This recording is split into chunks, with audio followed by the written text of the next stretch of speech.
Oh. Alright, fellas. Alright. How y'all doing? This is Prowl 1701 with EDS 316 and whatever you want to call yourself. I have a YouTube channel go by I Die Often, spelled weird with a bunch of puns. But you just call me Ian. I say my name in my videos, so it doesn't matter. That's fine. And today we're going to be ranking all 9 of the Star Wars movies. And we're going to go over each of our personal opinions, our personal list. We're going to start out in 9th place, which is our least favorite, all the way up to 1st place, which is our favorite. And now personally, I don't have any Star Wars movies that I just don't like. But there are some of them that I'm not as keen on. There we go. Fan we could turn Hmm? on? Can we turn on the fan? Yeah, why not? She's talking on the video about turn on fans. I don't mind. There we go. There's a more natural feel to the video. Complainers. Americans. I like that. But so like I said, we're gonna rank our top 9 Star Wars videos. Why don't we just go clockwise? You can start with number 9. Alright, I'm sure a lot of people will disagree, but my 9th is gonna have to be The Last Jedi. Do we go into why we feel that way? Alright, I won't get too specific because we'll have a video review of the movie in general. By the way, while we're at it, spoiler alert, just in case. Just so you know, spoiler alert. Objectively speaking, I think The Last Jedi is a better film than pretty much all of the prequels. But having said that, there are just ways in which I fundamentally disagree with the direction in which The Last Jedi takes and the way in which it treats essential characters like Luke Skywalker that I just cannot wrap my head around. I've seen the movie 3 times now, 2 times in theaters, once with a friend, and I just can't get over those issues. I understand a lot of people love it, and I'm glad they do, and I really wish I could. I tried really hard to love it the second time I saw it in the movie, but I can't get over how Luke goes from the most optimistic, hopeful person in the galaxy to an edgy, I don't care about my friends, I don't care about everyone, I'm just going to let them all die loner. I refuse to believe he would try to kill his nephew even for a moment. So many plot holes with that film, the pacing, the comedy, it just, I'll get in more depth in our review, but I just don't enjoy it. And I just feel wrong after I watch it, which is not even how I feel after the prequels. So, My number 9th is actually going to be Rogue One. I don't hate the movie, but it seemed unnecessary. I don't see the reason for this movie. I like it, but I can understand that. It's not really. It's definitely a Star Wars movie that doesn't feel like a Star Wars movie. It feels more like a war movie. And I know there's a lot of non-Star Wars fans who really like the movie because of that. There's a lot of Star Wars fans who like the movie because it's different. No, I mean that's why it ranks so highly for me is because I love it as a war movie. So I can understand that. But I didn't care for a lot of it myself. And the characters, I don't have enough time to really get attached to them. Instead of having 3 movies to grow with them, all we get is this one movie. Some of the things are cool. I like that they kind of fleshed out Tarkin more. I thought the CG on him was pretty well done. Not perfect, but pretty well done. I like learning more of his backstory and finding out why even Vader respects him. That's pretty cool. I like the guy they had from the same guy who played in Dark Knight Rises who plays the villain. I like him in it. Villain in Rogue One? I can't remember his name. I'm surprised you don't know. I don't know the guy's name. He plays Daggett in Dark Knight Rises. I don't know his name, but I like. Oh yeah, that's him. I like him as the villain. I thought he was pretty Krennic. cool.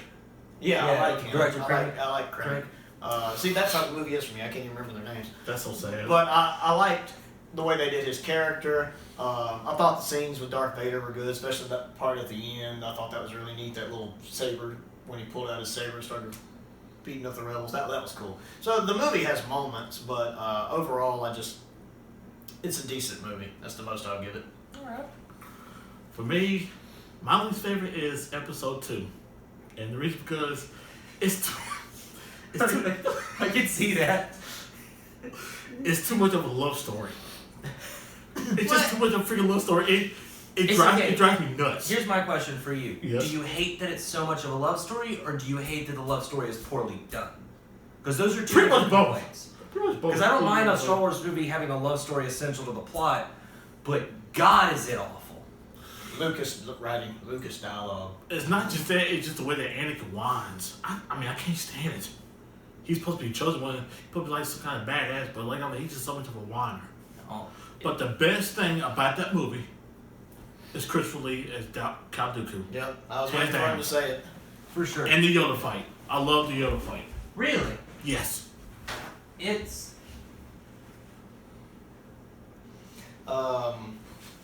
Yeah, to me, the last few minutes of the movie make it worth watching. That's the, all right. The romance scenes are terrible. All right. And of course the Battle of Geonosis. I mean, I like it as well. I just hate the part that both Jango Fett had died. But that's fine. That's fine. Moving on to 8.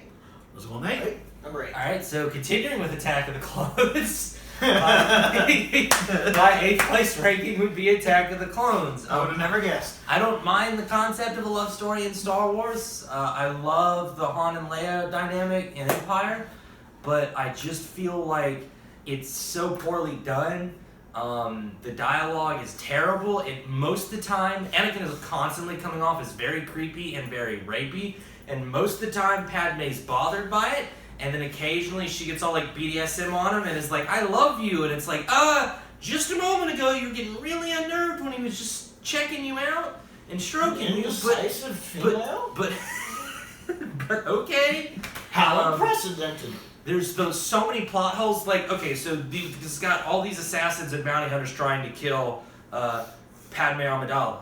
So of course, no one would think to check her childhood vacation home that her family owns on the planet which she grew up on. Now, not going to send anyone there. How about the mystery between who Jedi Sifo-Dyas is and how the clones were created that just kind of gets abandoned halfway through the movie as if they wanted to do something cool with it and were doing something cool with it and then just ditched it. Anakin is sometimes this kind of respectable chosen one, and another one, he's throwing a fit because Obi-Wan just doesn't believe in me and he doesn't think I can do it and he's holding me back. He's got the annoying whiny part down. Pat. It's so frustrating and it makes him an unlikable character. The only parts of that movie I enjoy, I enjoy pretty much any scene Obi-Wan is in. Ewan McGregor's a great actor, and one of the things I like in that movie is wrap it up. The things I like is Obi-Wan, so that's well done. I like his scenes. Told you it was going to be a long video. Sure. Obi-Wan is great. Yeah. And Yoda's pretty cool in it. I do like the big fight scene on Geonosis. It's cool to get to see how the Clone Wars started, even if it doesn't really make sense and it doesn't really matter. These two armies of disposable things are killing other disposable things, so I don't really care, but cool. Got to see Jango Fett, and Boba Fett is a poorly acting child, and you get to see Jango Fett get his head cut off. Mace Windu's pretty badass. I love what they did with Christopher Lee as Count Dooku, but I think it's such a shame they didn't set that up more. Like I've thought, like how cool would it have been if Count Dooku, because we know he used to be a Jedi, what if he was on the Jedi Council in Phantom Menace, and then since they gave less support to Qui-Gon, then he left. Like I just would have liked if we got more support, more background of him, so that him showing up, like they play it as if it's supposed to have this meaningful impact because he was Qui-Gon's master and all that. But this is the first we've heard of him, and it's as a villain, so it doesn't really work. But all in all, I like Obi-Wan in it, you know. So there's that, and some action scenes in it are cool. But other than that, it sucks. Okay. It was a lot. Yeah, you have some strong feelings about episode 2. I don't like it all that much, like at all. Just a few things. It feels super long. Okay, so That it does. Yes, it does. Yes, it does. and it's only, I looked it up, it's only like 10 minutes longer than most of the others. It's not that It's only much 10 longer. minutes longer than his thoughts on it. My number 8's got to be Last Jedi. This is just one of those movies that really does divide the fan base. I think Last Jedi is a good movie. I think it's a bad Star Wars movie. Well, yeah, I think to clarify, this ranking is our personal opinions on which we enjoy more, Yeah. not which is objectively a higher quality film. Yeah. Oh, don't get me wrong. Last Jedi is the cinematography on it's great. I mean, Yes. The film looks good. The special effects are nice. The practical effects, the CG. The film looks great. You can tell a lot of love was put into it. I have some issues with the pacing. I have some issues with plot holes. I have issues with why the characters did some of the things they did. Yeah. The general who wouldn't tell Poe what was going on, which caused a mutiny, just seems stupid. The fact that you can pretty much, and don't get me wrong, the scene with, spoiler alert, the scene where she rams the ship into the other ships is cool, but why didn't they just do that against the Death Star? In the old movies, if you could do that. Yeah. So kind of a why didn't they think to do that before thing? That probably would have stopped the Death Star. Hang on. Okay. Why would you say that part right there? Lightspeed ship into the Death Star. Well, one of the big ships. Well, because the whole concept of the light speed, the reason the light speed. Hang on a minute. I'm not sure if y'all remember Return of the Jedi, Battle of Endor, where the Super Star Destroyer hit the Death Star. Yeah, but it didn't just leap. No, into but the the middle thing of it. is as they've clarified, like in light speed, when you're going at the speed of light, like even a piece of sand could shred them. That's why their ship is able to just utterly annihilate That whole Star Destroyer. Okay. Not just the Star Now, Destroyer, I some of have the reasons why that doesn't bother me ships. so much, but I'll explain later when we review the Okay. movie. Not in the fact all they have to do is take out the little thing in the middle of the Death Star, like they do in Return, and I'm sure Lightspeed. I don't Power get into that in generator. detail, but it just plot hole makes a plot hole, and I really don't like the way they handle Luke. That's really my big issue. I don't like Luke dying. I don't like the whole thing about he might have even considered killing his uncle because. Yeah. Considering in Return he fought so much just because he felt a little bit of good in Vader, and he kept going and kept going and kept believing. I just can't see him turning around and even contemplating killing his nephew in his sleep. I think that's out of character for Luke. So does Mark Hamill. And when Mark Hamill has an issue with Luke Skywalker's character, I have an issue. So I agree with that. yeah, that's really my biggest issue though, is just the way they handled Luke dying. That's one of my childhood heroes, so that's extremely upsetting for me. And just the way they handled it. Alright. My number 8 film I dislike the most, The Phantom Yeah, Menace. I knew you were gonna say that. Keep saying movies right before I say it. To me, Phantom Menace doesn't seem like a Star Wars movie. It really doesn't. I'm like, well, it's hard for me to say, but I just don't like it. I really don't. But I'm like, it's cool to see Liam Neeson as a Jedi, but also it's also sad to see that every time, when he's in the movie, he pretty much dies. But it's cool to see him as a Jedi. And my only favorite thing about Phantom Menace is Darth Maul coming Yeah. who has ever seen Lightsaber fight. and the lightsaber fight? Best lightsaber. Well, definitely the best thing Best to come lightsaber out of that movie. He's gotten so much interesting character arcs in the Clone Wars and in Star Wars Rebels, The books. comics and novels. They even had a Darth Maul video game they were supposed to do that got canceled. That looked really good. Because I'm like, who's ever seen a double-bladed lightsaber? And in that fight, that fight Outside of just, playgrounds. that fight is just amazing. Just like two kids taping together Yeah, well, I lightsabers. mean, that was something as a kid you used to, at least, especially me and you grew up in that age where we really only had 3 movies, the original Right. trilogy. Right. So, we used to pretend the double-bladed lightsaber. So that first time you see that Phantom Menace trailer and, he pops both of them out, that was a cool moment. That was, the trailer for Phantom Menace was really good. It's a great trailer. It was. That trailer it was amazing. I mean, it really, really built up hopes. That's one of the reasons why Phantom Menace actually did make a crap load of money when it came out. Now, when I first saw the trailer for episode 1 and all the hype, I got really, really, really excited. But when I saw the movie, I said, huh? He was on the toilet for days. Now, whether that was the movie or the Taco Bell. I keep telling you, you eat it 4 times a day. I used to. Are you serious? Man, loves his Jeez, Taco man. Bell. I mean, I like Taco That Bell makes you too. do. And his toilet paper. I like I like Taco Taco Bell. Bell What do too. you do, mister? I don't go anymore. I don't eat bread. That's a good way to die. Just explode from the inside. But that's my number 8. That's my number 8 one. Movie I dislike the most. And I believe you were moving on to Phantom Menace. Yeah. We passed the baton to you. In 7th place with me would be Phantom Menace. I don't hate the movie. It's the first out of this ranking. I just cannot enjoy The Last Jedi, and Attack of the Clones has a lot of moments in it for me that take me out of it. Phantom Menace is the first one where all the stuff I like are close enough together in the film that I can sit through it. I have a lot of problems with it. I hate how they handle Anakin. They introduce him as an 8-year-old and they write him as an 8-year-old. That's fine, but then they have him doing things that he shouldn't be doing at 8. He competes in and wins basically a super dirty drag racing competition where a bunch of people die violently. He destroys the blockade, something a bunch of trained fighter pilots are unable to do, while just goofing around on accident. I feel like if you wanted to have Anakin do all things to show that he's super powerful, that's fine, but then they should have introduced him as older and more mature so it makes sense. What is this midichlorians crap? I hate that. One of the only things I like in Last Jedi is that it returns to the concept of the Force being all around you and combining all living things, and it's just within everyone. What is this stupid, oh, you were born with magic Force gene powers. Oh, and why is Anakin Force Jesus? He doesn't have a father. I was just born with him one day. That's so ridiculously stupid. I don't need no force contraception, whatever. It's the wrong word. I don't care. It's stupid. Conceived. Force conceived. It's stupid. Regardless. I don't want Force Jesus Anakin. Okay? You're trying too hard then.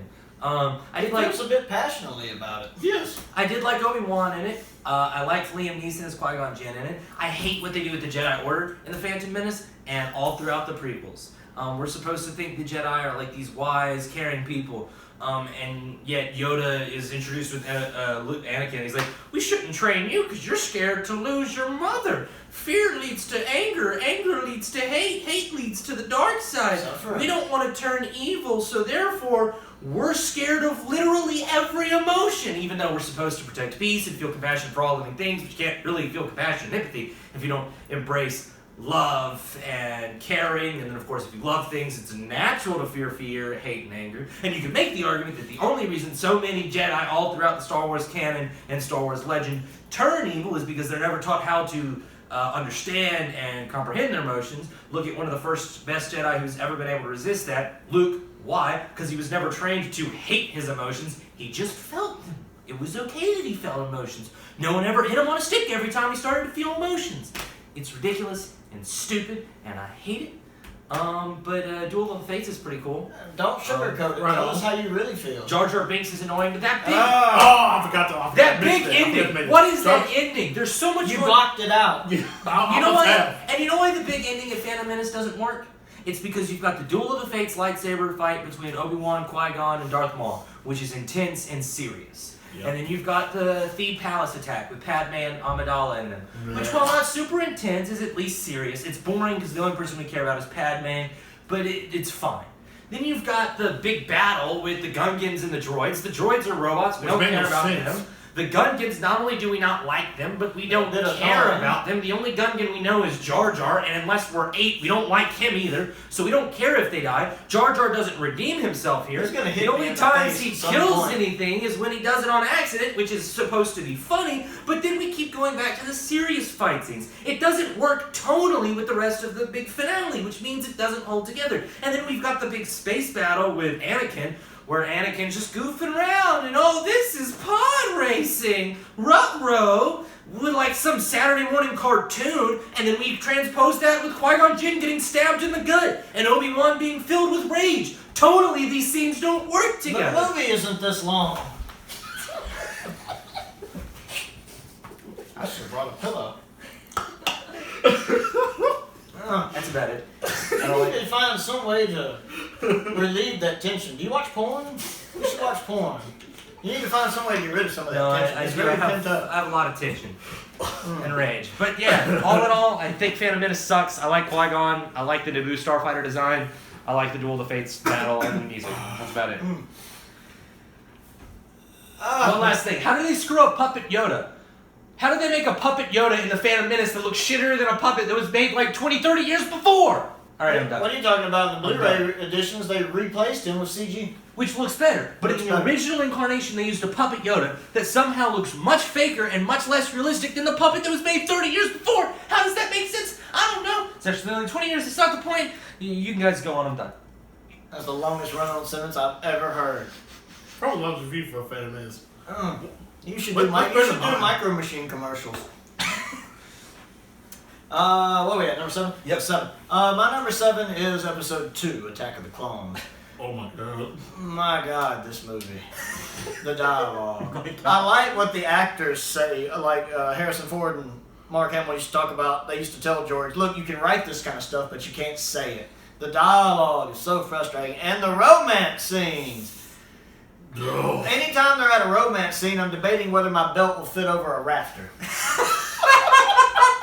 But it's still better than the last Jedi. Hold on. You mean to tell me that if someone came up to you and just started rubbing your back and staring at you? Get away from me. You have a girlfriend right over there. She's over there on her phone because that's how fascinating she finds Star Wars. Thank you very much. I bought that. It was expensive. What? The Nintendo Switch. She's on the Switch. Oh, she's playing her She's Switch. playing Okay. video games, yeah. I got. She's right over there by the lightsabers. I know she's ignoring those. Yeah, I'm very tempted to pick up another one. But, I should pay attention. Yeah, I was on episode 2. Yeah, the romance scenes are garbage. They're just terrible. Natalie Portman and Hayden Christensen have no chemistry whatsoever. What's weird is they have decent chemistry in the bloopers.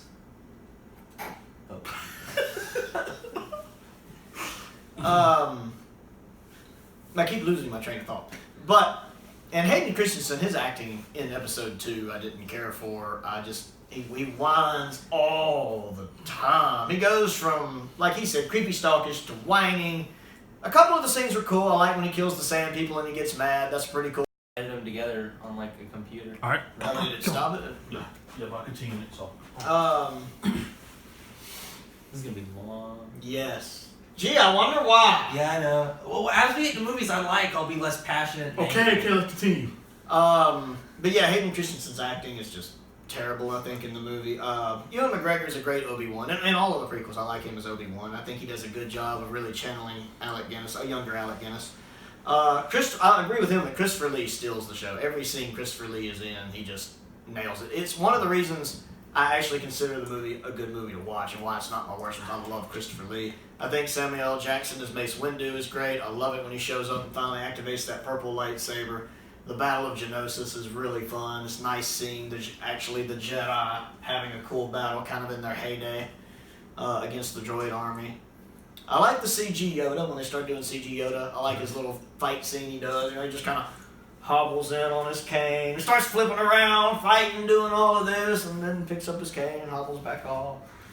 I remember seeing episode 2 in theater, though. That scene when Yoda just starts busting out. This is the first time you've ever seen him do more than just kind of limp around. The whole audience was like, ah! Yoda was balling! And I like that. For me, the last 20 or 30 minutes of the movie are good. Yeah. I did like the assassin scene too when they try to assassinate Padme. I thought that part was That whole good. intro is a pretty good. I know she loves it. It's a pretty good scene. Yeah, she's actually. Yeah, his girlfriend's she actually likes the prequels. That was kind of her introduction to Star Wars. That and Clone Wars, right? Yeah, and she likes Clone Wars a lot. So, but yeah, that's pretty much it. I like Christopher Lee. I like Samuel L. Jackson and the battle at the end. Just the romance scenes. That would be a lot better movie if it didn't have the romance scenes in it. They really bog it down to For me. sure. 7? My number 7 movie has to be The Last Jedi. There are so many things I think they just did wrong with it. Mainly because of Luke Skywalker. Because I grew up watching Luke Skywalker. I mean, I grew up watching the original trilogy. Because the original trilogy is basically my favorite. But the way they kill off Luke, I don't like it. The way they destroyed that Dreadnought Star Destroyer. I mean, that easy. I mean, why? Is this supposed to be like some kind of super weapon? Or supposed to be like some kind of mass destruction? Like all of a sudden it just gets blown up like that? I mean, come on. They could have done a better thing for it. But I would say in this one, my favorite character had to be Poe Dameron. I mean, Yeah. He's an ace pilot. Let's see. I kind of like the development of Rey in the movie. Let's see. I just really don't have that much to say, but it's just the way they did Last Jedi. The space scene with Leia. The space with Leia, I don't I understand. can't believe I didn't mention that. I know, that's why. Well, you haven't done Last Jedi, have you? No, I did. That was my 9th place. Oh, yeah, it was. That's right. Yeah, it stretches. I don't think they understand how space works. I don't think you would last in space that long, Force or not. I She think would have they're died the stretching. moment she got sucked out. Yeah, Before I think that's stretching plausibility. And I get it's a sci-fi show with laser swords and force, but I can only have so much of a willing suspension of disbelief. Well, and it doesn't help that the way the scene is shot You think is she's so dead. ridiculously goofy.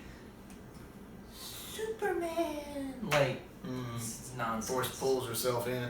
That Admiral Akbar died. I hated that. I hated that And it too. only gets one line for that too. Yeah, he's hardly in it. She references Admiral Akbar for earlier, and then they're like, "Oh, all of our leaders." Well, are he's all dead." actually in the background talking at one point. Yeah, and then it's like, "Oh," And then he's dead. And what the hell is a casino planet? Oh, What the hell? They'll get to that in the review, but yeah, that's. That whole subplot was. It didn't feel like a Star Wars location to me. It doesn't. It's a Disney Star Wars location. Yes, that is true. That is true. Anything else? But the way they play Luke as an old hermit, Yeah. I despise it. I really despise it. And that's all doesn't have a Last Jedi. Number 6. My 6 is I'm just getting comfortable. Don't mind me. gonna be Revenge of the Sith. This is the last movie that I actively dislike. I have a weird thing with Revenge of the Sith. I both love and hate it at the same time. It's the first movie I remember seeing in theaters with my dad, and there are elements. And when Revenge of the Sith makes me happy, it's awesome. But there are moments in it I don't like. I don't like Anakin's turn. I don't feel like it was really well done. He just kind of flips on a dime. One scene he's talking about the Jedi Code and what matters. One scene he's really conflicted about whether he should turn or not. And the next he's stabbing children. Quite literally. He goes straight from, I don't know if I should turn or not, to, What I'm have gonna I go done? kill little- Yeah, I can't believe I did this to, yeah, sure, let's go kill little kids. I'll grimace while I do it too. To be a badass. The whole dialogue when Obi-Wan and Padme confront him, it's okay when he's talking to Padme. It's poorly done, but I'll assume it's supposed to be like a psychotic break, so it's not too awful. And then the whole reason he started killing children was to save his wife, who he now chokes and throws against a ship, because that makes sense. And then when he's talking to Obi-Wan, just the entire delivery there, you turned her against me. It's just ridiculous. But that fight scene's pretty badass. Yes. It's a cool, that whole Mustafar lightsaber duel is pretty dope. The Yoda and Palpatine fight scene's pretty cool. I don't like how it ends, where Yoda just kind of gets thrown to the side and is totally still cool, but decides to just abandon the battle. But at the same time, I feel like that's just kind of, they wrote themselves into a corner because he has to get out alive and in one piece because he has to, obviously can't win. because he has to go to Dagobah and he can't win because if he does, then we don't have the original trilogy. There's of course major plot holes in it, like Padme dies giving birth to Luke and Leia, and then in the original trilogy, Leia remembers their mother being very sad all the time and crying a lot. Just little things like that. The intro scene, though, I will say, the first 45 minutes, everything from the start of the film to when the ship crashes on Coruscant, that's a great scene. I love the banter between Obi-Wan and Anakin. I love, one of my favorite lines in that whole scene is there's this one bit where R2-D2's having some trouble controlling the elevator. He's trying. And he's like no loose wire jokes. He's trying. I love that. The fight scene is pretty cool. The only thing I don't like about that is Anakin's like, I shouldn't kill him. That's against the Jedi way. And Palpatine says, do it. And he's like, I can't argue with that. And just beheads the man.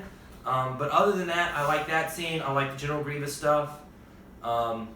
It's really Anakin's turn and Hayden Christensen's acting after Anakin turns evil that hampers the movie for me. Everything but that. Everything about Anakin's behavior as he's turning evil and afterwards I hate. But up until that, I actually like the movie as a whole, and after that, with everyone else I like as a whole, and all my big issues are less issues with the film and more issues with just, you have to get to A New Hope, so you have to do certain things that don't quite make sense, like have the Jedi get slain super easily and all that. All in all, though, I still enjoy it. It's still an enjoyable film, I'd say. But, Let's see, what are we on? 6? yes. I believe mine's episode 1. Episode 1. Yeah, episode 1 is... Episode 1 has parts that are not great. But it has a lot of good things going for it. It has Darth Maul. I mean, most people will agree Darth Maul is the best part of Episode 1. But I think the boy playing Anakin did fine. A lot of people complain about him. He's 8 or 9 years old. Cut him some slack. You know, it's not easy for a kid actor. But I think he did fine. I liked him as Anakin. I agree that I think Anakin should have originally been written as older, because you kind of get that impression from A New Hope that he was older when him and Obi-Wan met. So I don't like him being such a little kid. And man guzzles Coke the way Shane guzzles alcohol. I don't even know Shane, but I've heard he drinks a lot. Well, he can. Well, Kurt guzzles alcohol. You can use those two interchangeably. Yeah. But, and of course I liked Liam Neeson as Qui-Gon Jinn. I thought he played a great Jedi Master. And plus the fact it was the first Star Wars movie to come out since I was like 2. So to be able to see a new Star Wars movie in theater with new Jedi and lightsabers, and I love lightsabers. I mean, if you're watching this, you've probably seen my lightsaber reviews. My favorite part of Star Wars is the lightsabers. I love lightsabers. And say what you want about the prequels, but by God, their lightsabers are gorgeous. Their lightsabers are so pretty. A New Hope's lightsabers have issues. They're not even the right color at times. But, like Luke's training thing in New Hope, that's another story. But it's the wrong color, except the Blu-ray version. I think they fixed that. But the lightsabers in Phantom Menace look great. Mm-hmm. And that's how you judge a good Star Wars movie. Lightsabers. But up for debate, but okay. Exactly. That and the fact you gotta love Darth Maul. I mean, this is a man who actually manages to kill Liam Neeson. How many people can kill Liam Neeson? He's got a very select set of skills. Exactly.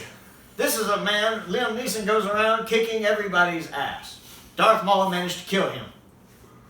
So that puts Darth Maul in my awesome list right there. And again, I really liked Ewan McGregor as a young Obi-Wan Kenobi. I thought he did great. It was nice actually seeing him spin around and fight and move and jump. And he won even though he didn't have the high ground.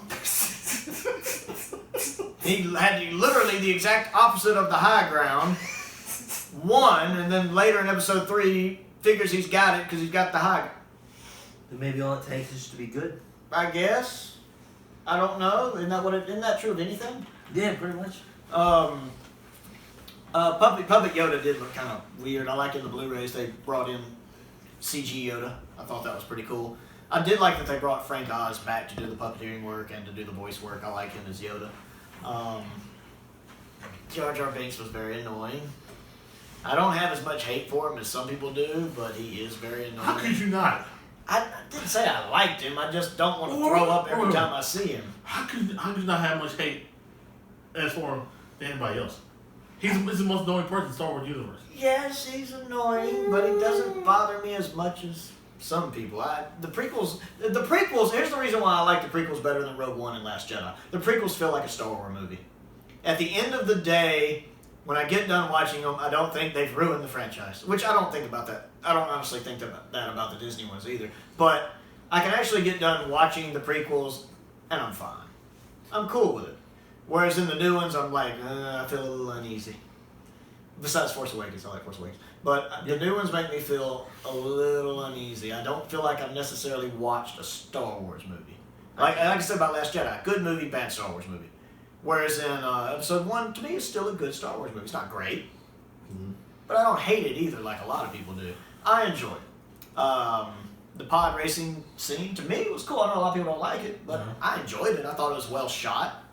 Thought the cinematography was good. He just went on a little too long. And I don't mind the, a lot of people get upset that it's about trade regulations, trade agreement. I get that. That's all to set. I don't mind that. Politics. It's all set politics. It's all setting up the Senator Palpatine to become chancellor. I actually meant to say, when I was talking about it, that I actually like that in Phantom Menace, the way they handle it. Yes. Like that scene where they're in the thing and he keeps saying like, he's not in control, and they're like, see, he's got his foot, and he's like, and now watch as the real rulers of the Senate will put their foot down. And they do. It's some interesting correlations to the way politics actually work.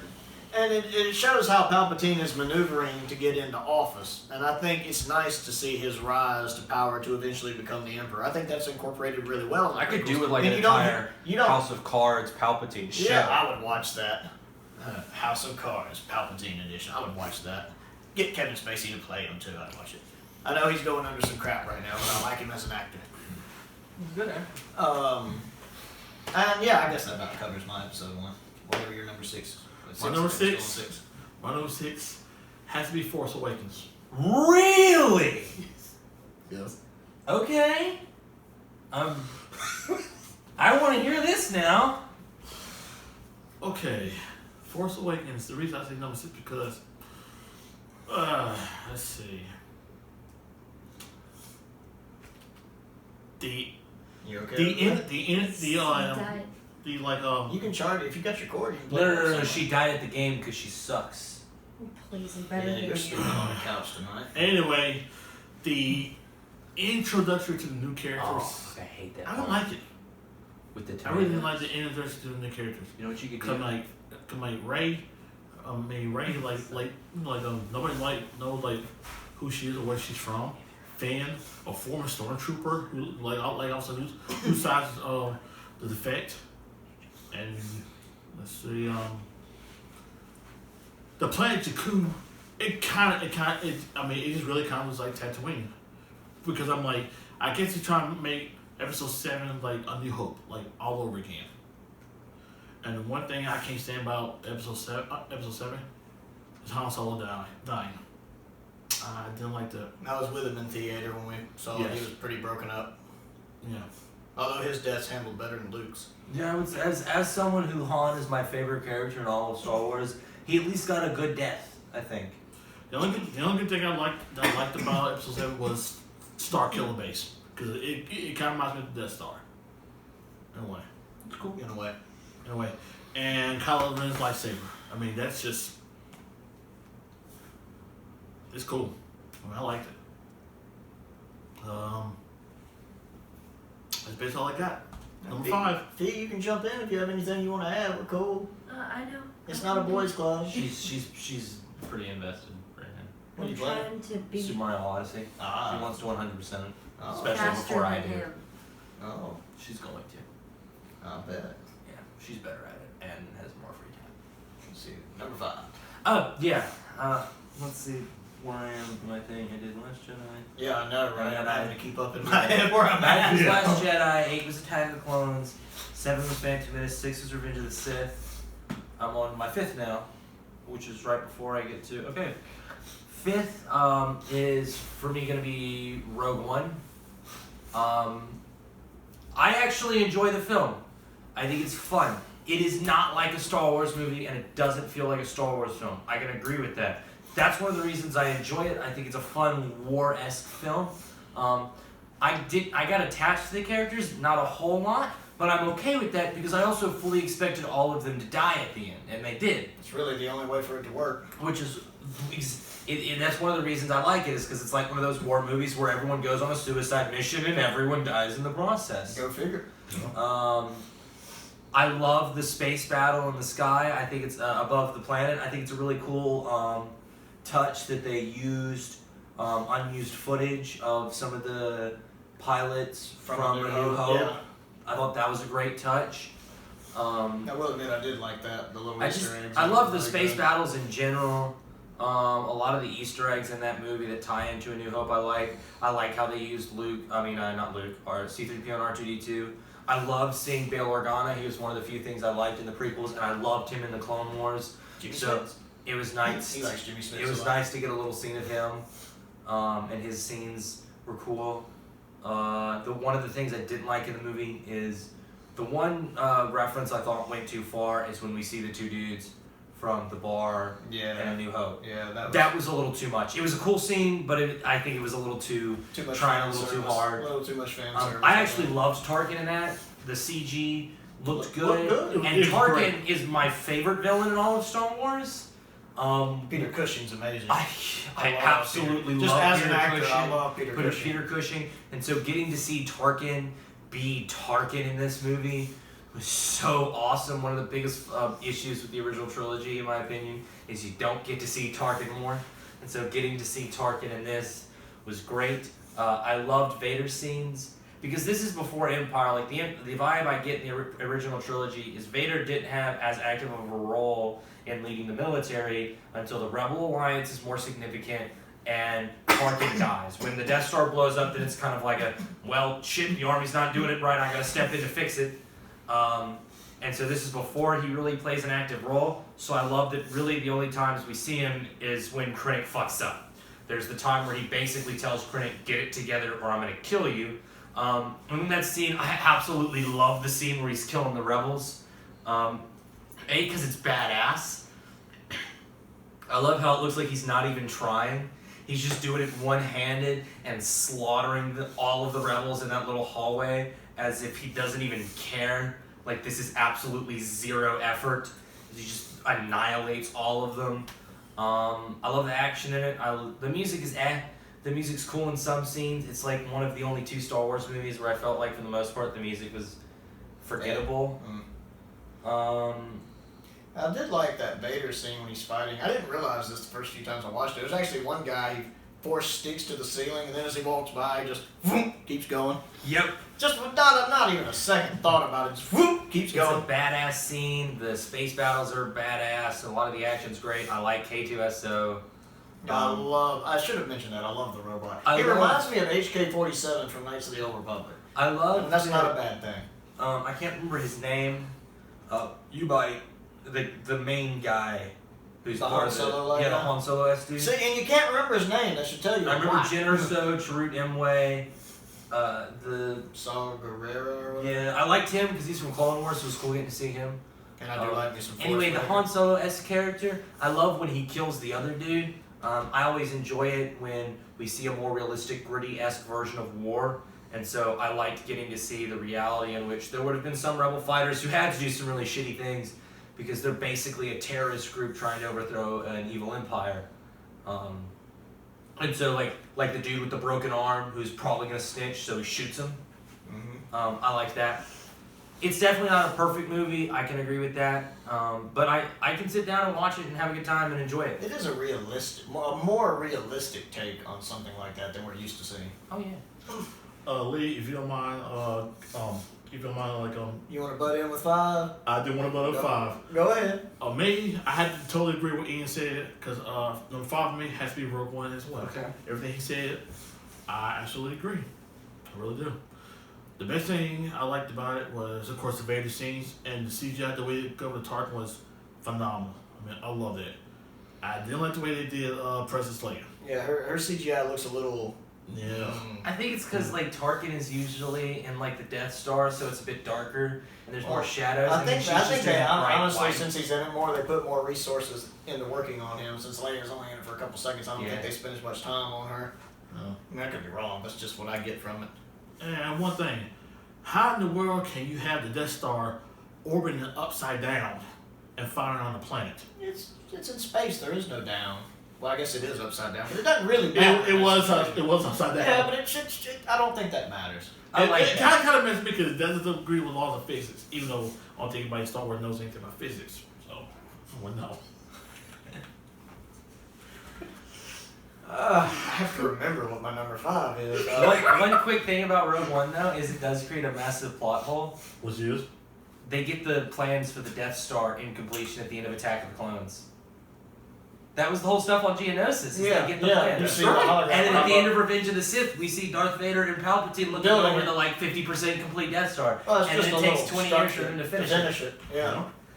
That's true. But no one likes But it Attack only of the Clones, so doesn't it's take long to get that right. second one nearly done. Oh, I'll get to that when I get to Return of the Jedi. It's like one of my 2 complaints with the movie. Man, I was gonna say something about the plans, and now it's gone. So you're number 5. I like the fact that Wedge is not in Rogue One, and that actually makes sense because remember when he first sees it in A New Hope, he's like, "Man, look at the size of that thing." You get the impression that's the first time he's seen it. Yeah. So I think that's right that he's not in Rogue One, or else he would have seen it before and recognized Oh, it. and as a fan of Rebels, I love the few little nods to Rebels they have in it. Like with Captain Syndulla report to the blank. Yeah, And then you getting to see the ghost ship. in the battle. And you see the droid, the little droid, Yeah, the chopper is there too. I like those little touches because I love Rebels. Alright, so you're 5th. Force Awakens is my number 5. Okay. I actually do think Force Awakens is a pretty good movie. It gave me a lot of hope. I'm not the biggest J.J. Abrams fan, although I do think the 2009 Star Trek was really good. I really enjoyed it. Yeah. I like the 2009 one. In the Darkness I have issues with, but I like the 2009 one. But Star Trek Another Time. I think the movie does a lot of things right. I hope your phone hasn't like quit at this point and run out of battery space. No, we're good. We're at 23 minutes right now. It does a lot right. I don't like that Kylo Ren's really emo and whiny in it. That's another thing I will admit about Last Jedi. He has a lot of character growth. I will admit that. I think Kylo Ren is handled really well in Last Jedi. I think he really grows as a character. I like in Episode 7, he's very whiny. I like his lightsaber. I don't think it's very practical with the crossguard, but I think it looks badass. I think the way the blade looks in it looks really neat. He does have a major anger issue. Yeah. I do think the scene when he's just throwing stuff up and the stormtroopers just walk away, that's great. I think the humor in it works. That's which I also liked about Episode 8. I like the humor. I think the sense of humor in 7 and 8 worked really well. I know a lot of people have issues with the humor in it, but I liked it. I think the funny moments... I like the funny moments in Force Awakens. I like the funny moments in Last Jedi. I think but we can talk about that later. I think Rey is a cool character. I've enjoyed her in both movies. I think she's really well done. I like Finn. Finn's got his serious moments and his funny moments. I like when he gets in Phasma's face. See, I'm back, and I'm this, and I'm that, and I end up throwing her in the garbage chute. I think, I will admit, I know some people have issues with Han Solo's a little cheeky funny in places. I like the humor. I get why people might have problems with that he's a little funnier than maybe he should be. But I think the scenes where he's funny, he's funny. That's not how the Force works. Well, no, I like that because it's a lot more reminiscent of Return of the Jedi Han than New Hope Han. But it makes sense because that's his character arc, because he became more lighthearted. He became more caring and emotional and having ties with people. I do have one issue I forgot to make in my Force Awakens review. Where the hell did Maz get that lightsaber? Where? Well, nobody knows. Nobody knows. They've never touched on how she gets the graphics. Yeah, that's a mystery. We may find out. And his lightsaber. To me, it doesn't really matter though. It's just it kind of does to me. I'm okay with it. I'm okay with not getting an explanation. But it's also like because that the lightsaber itself is cursed. It's ridiculous. I get that, but the reason I accept it is because even in the movie, like she's like, where did you get this? And she's like, that's a story for another time. So even in the movie, they acknowledge like the fact that she has that is like ridiculous. Like she must be really interested in that kind of stuff. So they acknowledge it, which I appreciate. We don't see a lot of Carrie Fisher in it, but it's nice to have her there. She was honestly, of the returning cast members in that one, I felt like she kind of gave a weaker performance. Although she does a good job in Last Jedi. I think her performance in it is fine. She's just not used in it much, which maybe that's why it feels like her performance she's not is weaker, is because she doesn't get many scenes. And I still like the Han Solo when he shoots the bowcaster. I like it. So I find I love humor though. You know, my favorite Star Trek movie is Star Trek 4, which is funny. Yes, so I like comedy. So the humor works to me. I think it was a great reboot to Star Wars, a soft reboot, but I think it's a good way to get the franchise back where it needed to be. At least I thought, you know. Episode 7 gave me a lot of hope that Episode 8 did not deliver on. I won't say destroyed, but definitely didn't deliver on. I think, you know, it was great seeing Mark Hamill in those Jedi robes. Yeah. Just seeing him in Episode 7 right there. Which is so painful because it teases this great, wise Mark Luke you're going to get to see. Yes. And then you get to see, like, well, that's just it. 7 left me really set up for that meeting. I was really excited about it. And my disappointment with 8, I'm not letting affect 7. Oh, yeah, I'll tell you. I remember leaving the theater after 7, and I immediately wanted the next movie to be out now, which is not how I felt after 8. Yeah, I loved Poe. I thought he was cool. We didn't get to see him as much in 7, but I liked him. I thought he was a cool character. I'm glad they didn't kill him off like they were originally planning to. I'm glad he survived and came back. The ship scenes in it were really good. Again, I like the effects and the cinematography. So, 7's definitely my number 5. I enjoyed it. It was a good soft reboot for Star Wars. And at least started it in a good direction that, to me, 8 just kind of crapped all over. But actually, I would start number 4. Oh, okay. On the side, there. All right. My number 4 has to be Episode 4. A New Hope. A New Hope. Even though that this one has started all, even though the movie that started the entire Star Wars universe, back then we all know the way it was. Do you get me cups? I have cups up there. Have some orange juice and water. Felicity. Yes. You want some water? Sure. Yeah, there's some cups in that cabinet over on the right hand side of the closet. Okay. But episode 4 is not my number 4 is because the way that the lightsaber battles was done, even though he said before that the blades, Can I grab one of those? the lightsaber blade was actually wasn't good, but I'm like we met Luke, we met Han and Leia and Obi-Wan Kenobi, and we also get to see one of the greatest villains of all time, Darth Vader.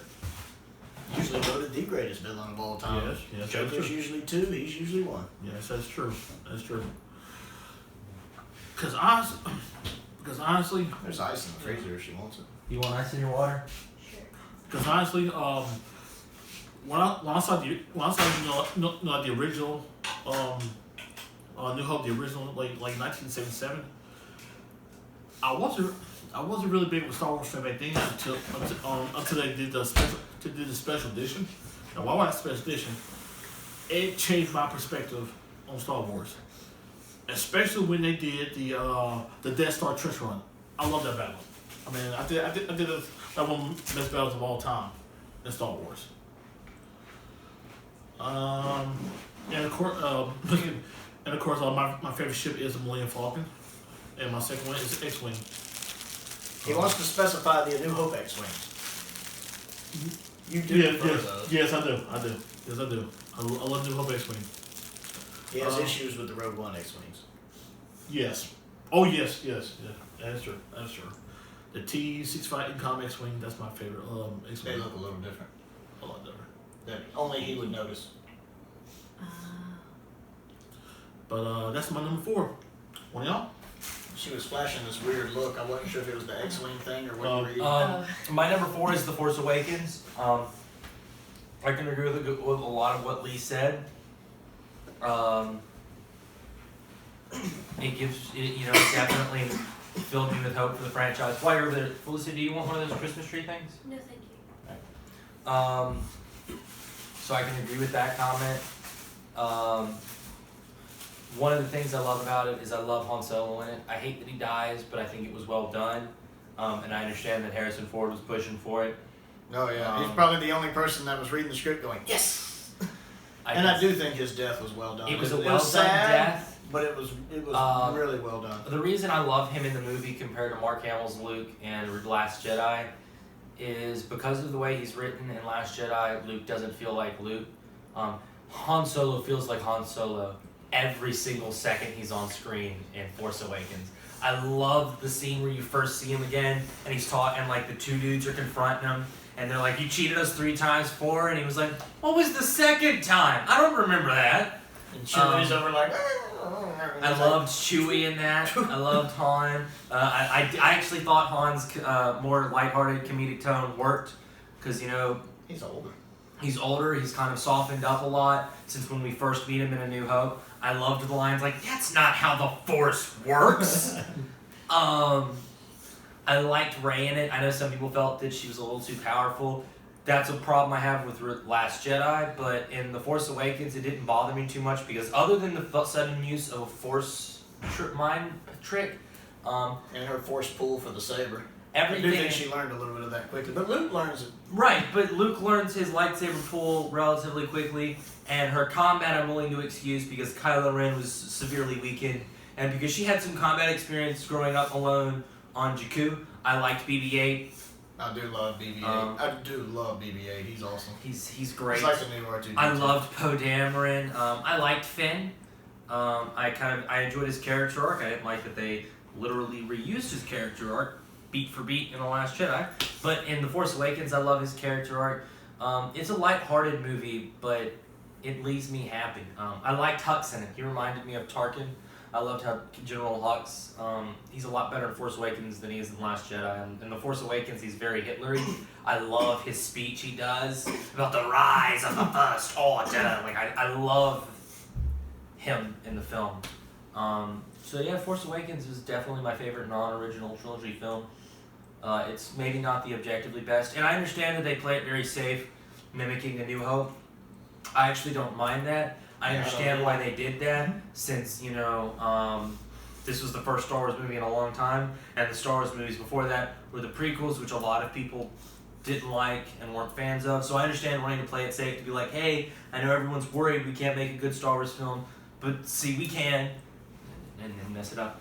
But I didn't mind the parallel in A New Hope. That never bothered me. I liked it. I do like BB-8 a lot. I forgot to mention that. He's adorable. That's about it for my Force I Awakens. love it when Finn's giving him the thumbs up and he just pulls out that flame like he's flipping him off. My only real complaint with The Force Awakens, Emo Kylo Ren. I thought Kylo Ren was handled a little poorly. I don't understand why he doesn't wear his mask in that final battle. I thought when he kills Han and he's like, Ben Solo is dead, like that would have been a perfect time to put the helmet back on and embrace the Kylo Ren persona. He was really scary and menacing before he took the helmet off, and then when he takes it off, he kind of comes off more as whiny and annoying. The music in The Force Awakens isn't bad, but I think as opposed to every other Star Wars film John Williams has composed, there's no new pieces of music in The Force Awakens that I really love. Rey's theme is alright, the Resistance theme is alright, but there's no Duel of the Fates, there's no Imperial March, like there's no new piece of music that I just love. So those are my two big complaints of the movie, but other than that, I like it, and that's why it's my number 4. I think you're the last one. Number 4. My number 4 is episode 4. Episode 4 is a little slower than the others. And apparently to millennials, this is a big deal. Remember that guy at the theater, the young guy who was complaining about episode 4? Because it was too slow. Yeah. What? For the millennials watching, in the 20th century, that's known as focusing on the story. It's a lost art. No, I'm wrong. To me, I will admit, A New Hope might be a little slower by today's standards where everything is more action. And that's not necessarily a bad thing. Episode 3 has a lot of action, and I think it's a great movie. But I think it has a lot of world building to do.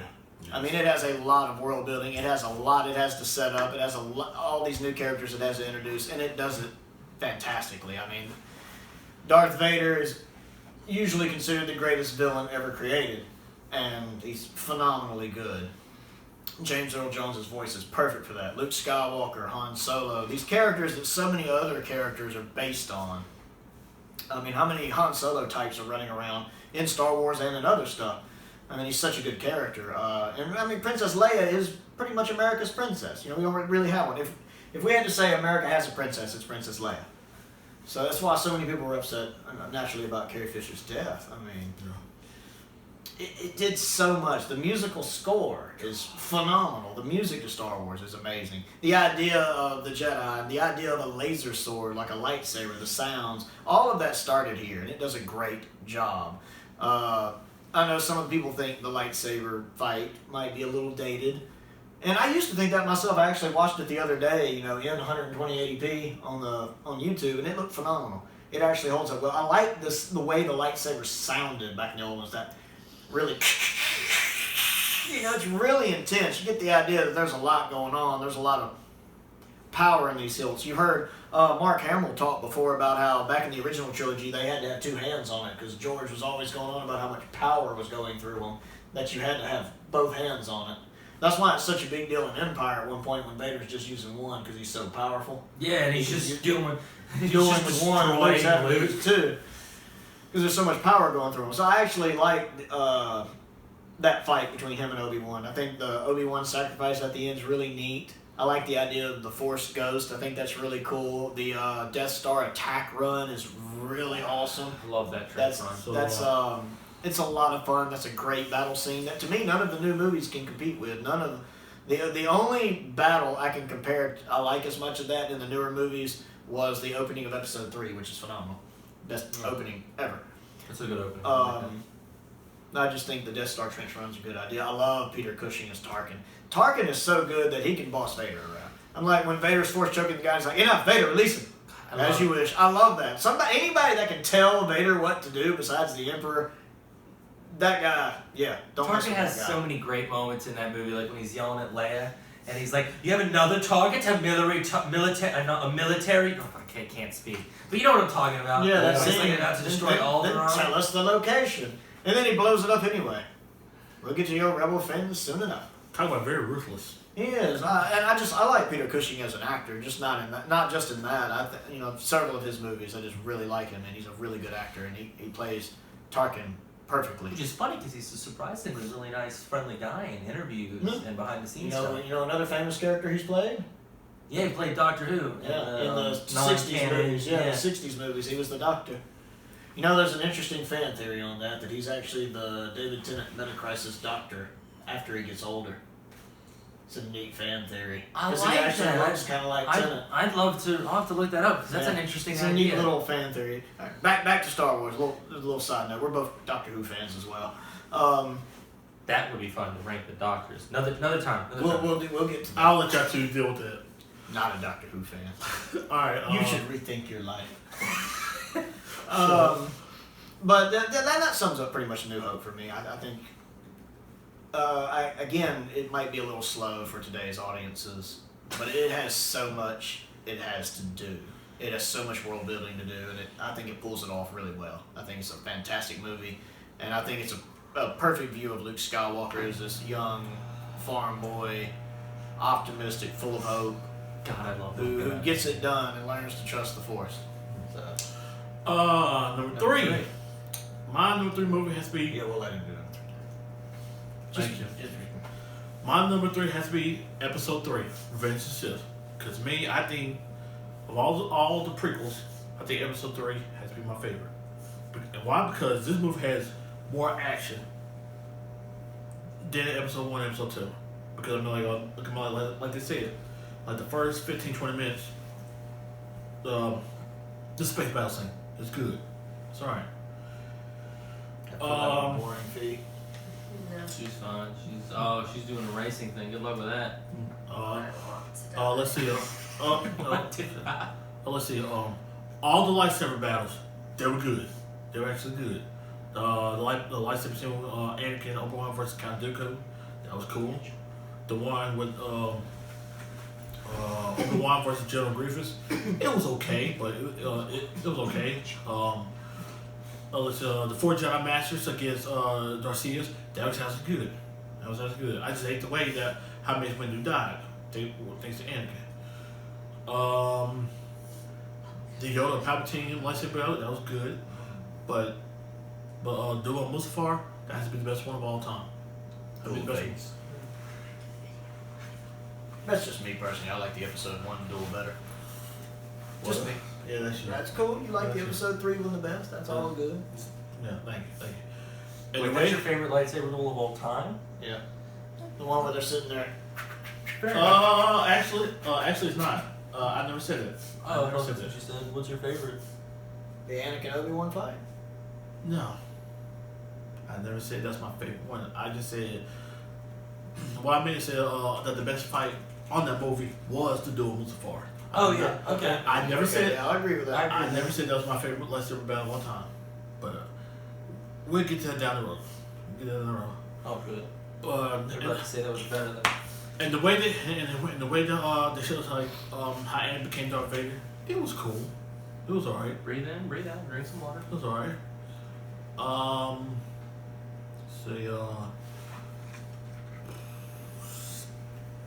I just think Episode 3 was the better 3 of all the 3 prequels, and that's my opinion. Thanks. I mean, I agree it's better than the prequels. My number 3 is going to be A New Hope because I think even when the original trilogy isn't perfect, it's still better than all the others. It's me. I love A New Hope. I remember a few days ago after I had seen The Last Jedi the second time, and it was still, I just wanted to love the movie so much, and I still felt so wrong about it. That night I watched A New Hope, and I was able to feel good about Star Wars again, because A New Hope is just, it's such a fun film. It's such a good movie. I love everything in it. I love Vader. I love Tarkin. I love Alec Guinness as Obi-Wan Kenobi. That's what I wanted Luke to be more like in The Last Jedi, how Obi-Wan is, you know, he stays out of it, but because he He's knows still that, optimistic. yeah, he stays out because he knows that it's not his time yet, because he's too old now. He's ready to help Luke. I think Mark Hamill does a great job. It's definitely of the three films his weakest acting job, just because it's earlier on in his career. But I love that scene, the two sons scene, of course. I love the scene where he's accepting the death of Uncle Owen and Aunt Peru. You know, when he looks away for a moment, or Beru, when he looks away for a moment, and then he like steals himself, and he kind of makes himself stare at it, and you see that rage building in him that we watched Luke struggle with all throughout the original trilogy. I love Han in it. You know, part of the reason Luke being optimistic is so important is it's Luke's relentless friendliness and optimism and hope that turns Han Solo in that one. You know, it's not Leia that like gives him sass that upsets him most. It's when Luke is just like, well, look after yourself. I guess that's what you're good at. And you just see how devastated Han is by that. And how he's like, you know, may the Force be with you. And he just stands there and you can just tell that he's not okay. He's having that inner struggle. Right. Because of Luke. And their embrace when they reunite and, you know, they hug. I love their friendship. I would have loved to get to see them reunite in the new movies. So it's a shame we couldn't. I love that. I actually like the fight scene between Vader and Obi-Wan. It's not the most exciting action-wise, but the character there and the drama between Obi-Wan and Anakin is really well done. I love how Obi-Wan sacrifices himself. I love the trench run. It's my second favorite space battle in all of Star Wars. Well, I guess it's my favorite space battle because my other favorite battle was a space battle. Mm-hmm. So I guess it would be my favorite space battle in all of Star Wars. Somebody likes the Hoth battle, I'm guessing. Oh, I love the Hoth battle. We'll get to that. Yeah, we'll get to that. I love the trench run. It's awesome. I love the ships in it. It's the first movie to introduce the Falcon, to introduce the X-Wing, to introduce the Y-Wing, to introduce the TIE Fighter, the Star Destroyer. That opening scene, by the way, is I think one of the best opening scenes ever. It perfectly sums up everything you need to know. You see the little Tantive 4, you know, trunking along, and then just that long shot. That's of the intimidating. Star Destroyer. You know, the Tantive 4 barely even fills up the screen, but then you got the Star Destroyer that just keeps coming. Going. That is an impressive shot, especially for back then, for 1977, and it's intimidating. It gives you just the scale of the problem, quite literally. I love 3PO and R2 in that movie as well. That's 3PO is how you do a comedic relief character and don't make him insufferable. I hate the fact that new movies don't use them enough. Yeah. 7 and 8 are bad about not using R2 and 3PO. I loved their dynamic. I loved how they biggered and fight. But whenever one of them was in serious danger, like you could tell the other was scared and worried. Like when R2 gets blown up and 3PO is like, I'll donate whatever parts he needs, just please save him. Every time I watch A New Hope, without fail, I end up saying lines alongside the film. Like, I don't believe in ancient religions and hocus pocus or whatever. And I just love the movie and it puts a smile on my face and it's a great time. The music in it, of course, as they already said, is great. I love when the Millennium Falcon's escaping and they're shooting the TIE fighters. I love the bickering with Leia. I could go on and on in what I love about this movie. So I'm going to stop and let us... I will point out one other thing Let you about say your third. episode 4 before I go on to my third is the special editions. To me, some of the CG's aged badly. You know, they came out in '97. And some of the CG they added with in the ships. scenes, Like not the ships doesn't bother me so much as like when they're on Tatooine, you see some of the CG animals. I hate that. No. That They hasn't look aged bad. poorly. I straight up hate it. That's one of the I things. didn't mind it in 1997. I wasn't alive in 1997, so to be fair. But yeah, But when it's it first came unnecessary. out, you know, I was in school and right.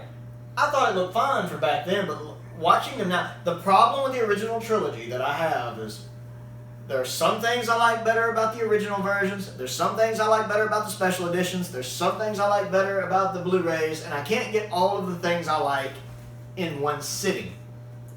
You know, there's always something I don't like about whatever version I'm watching. I enjoy the improved CG scenes with the ship battles. I hate all the extra CG aliens they add in in A New Hope. Yes, not just, we'll get to Well, that. yeah, we're not at that We'll get to movie that. yet. But I know exactly what you're referencing. But yeah, some of the extra CG, the Jabba the Hutt scene's very unnecessary. Well, and I think actually doesn't work. Well, not only does it not work, It's broken.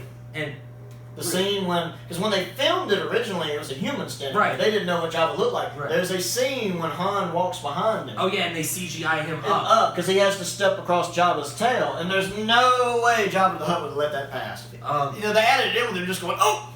There's no way he would have let Well, Han and get another away with thing that. I hate about it is someone has pointed this out to me, and I think it's a great point. It ruins the mystery of Jabba the Hutt It because does. he's referenced in both A New Hope and Empire. So they build up to him, and so at the beginning of Return, you finally get to meet him, And even there's before that you giant see him, door. You hear it. hear You him. hear that laugh.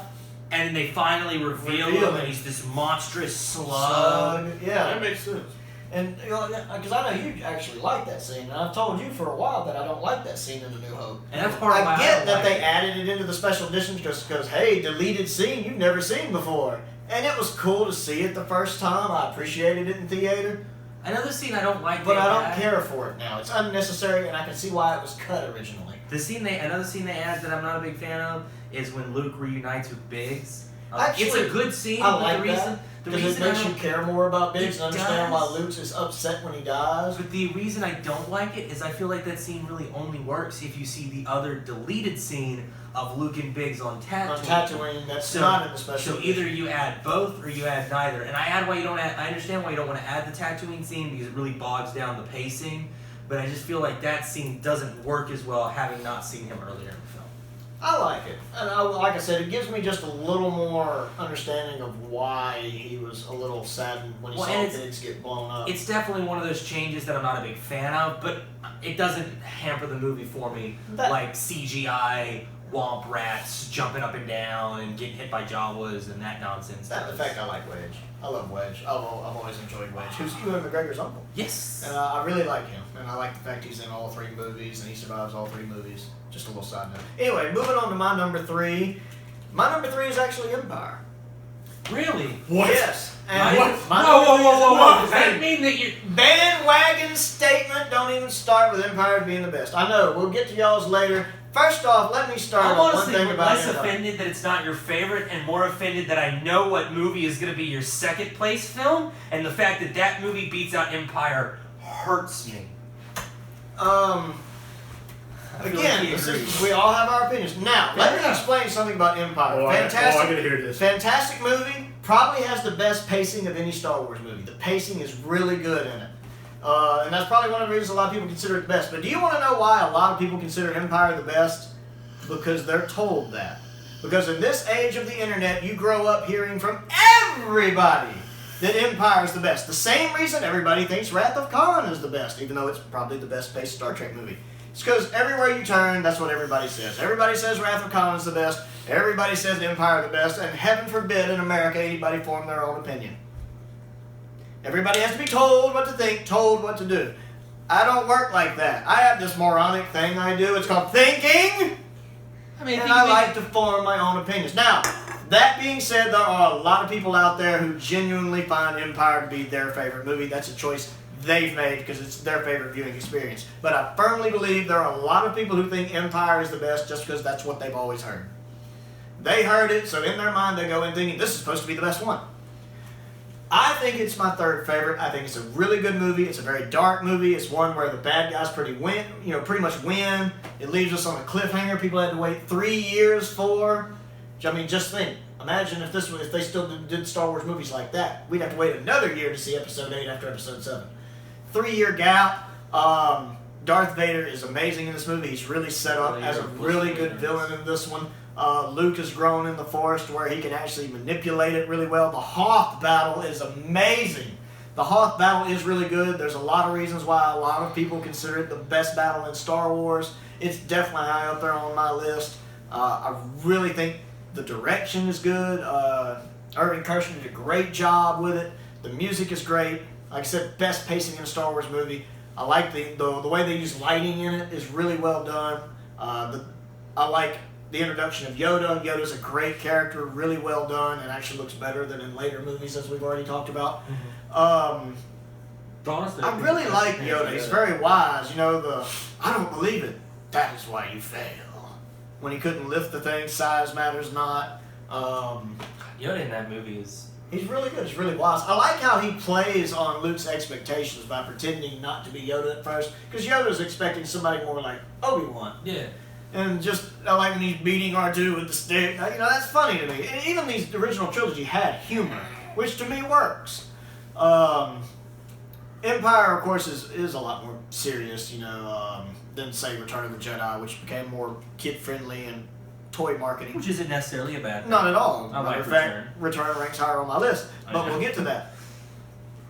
The lightsaber fight between Vader and Luke is really good, really well done. You can see just how more powerful Vader is, because again, he can just one-handed do,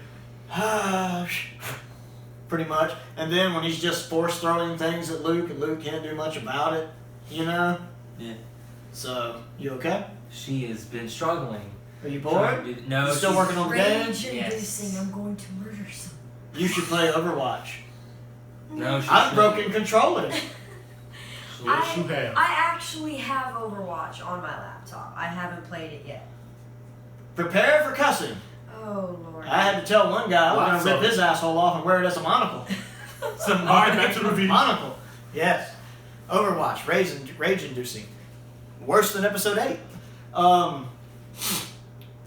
Yeah, there's so many good things about Empire. The score is good. I love the theme and when they're in the asteroid. The whole bit in the asteroid. Never tell me the odds. Han Solo is still great in this movie. I love how Harrison Ford improvised that line of "I know" when she says "I love you" and he just goes "I know." That's very in character for him. Boba Fett was introduced as a really cool villain. They never really did a lot with him in the original trilogy, as most Star Wars fans know, but Which is I like how he didn't talk much and he's very intimidating. because he's a beloved character. He When in is. actuality, he's He done doesn't like two really things. do much, yeah. It's good. I like the way Luke's done. I love the scene in the tree when he's fighting the fake Vader and the helmet blows up and it's his face in there, showing what he could become if he's not careful. There's just so many good things that tie it together. It really is a phenomenally good movie, but not my favorite. It just isn't. I can't believe that. I don't mind that it's not his favorite. Just personally, Okay. I don't think okay. it's okay. not as good as Revenge of the Sith. All right, my number 2 film is. You're having trouble with these two? I am. I really am. I get that. He tends to flip flop on his top two. He loves both of them a lot. How My are we number feeling 2 today? has to be Return of the Jedi. Okay.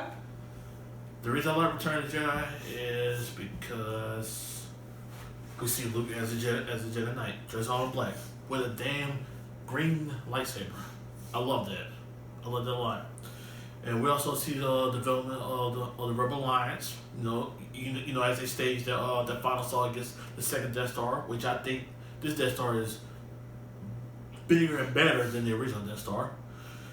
And the lightsaber battle at the end with Luke and Vader. That's like my second favorite lightsaber battle. My of all only time. trouble with this is too short. It's good, It is too but short. it's very short. It was very short.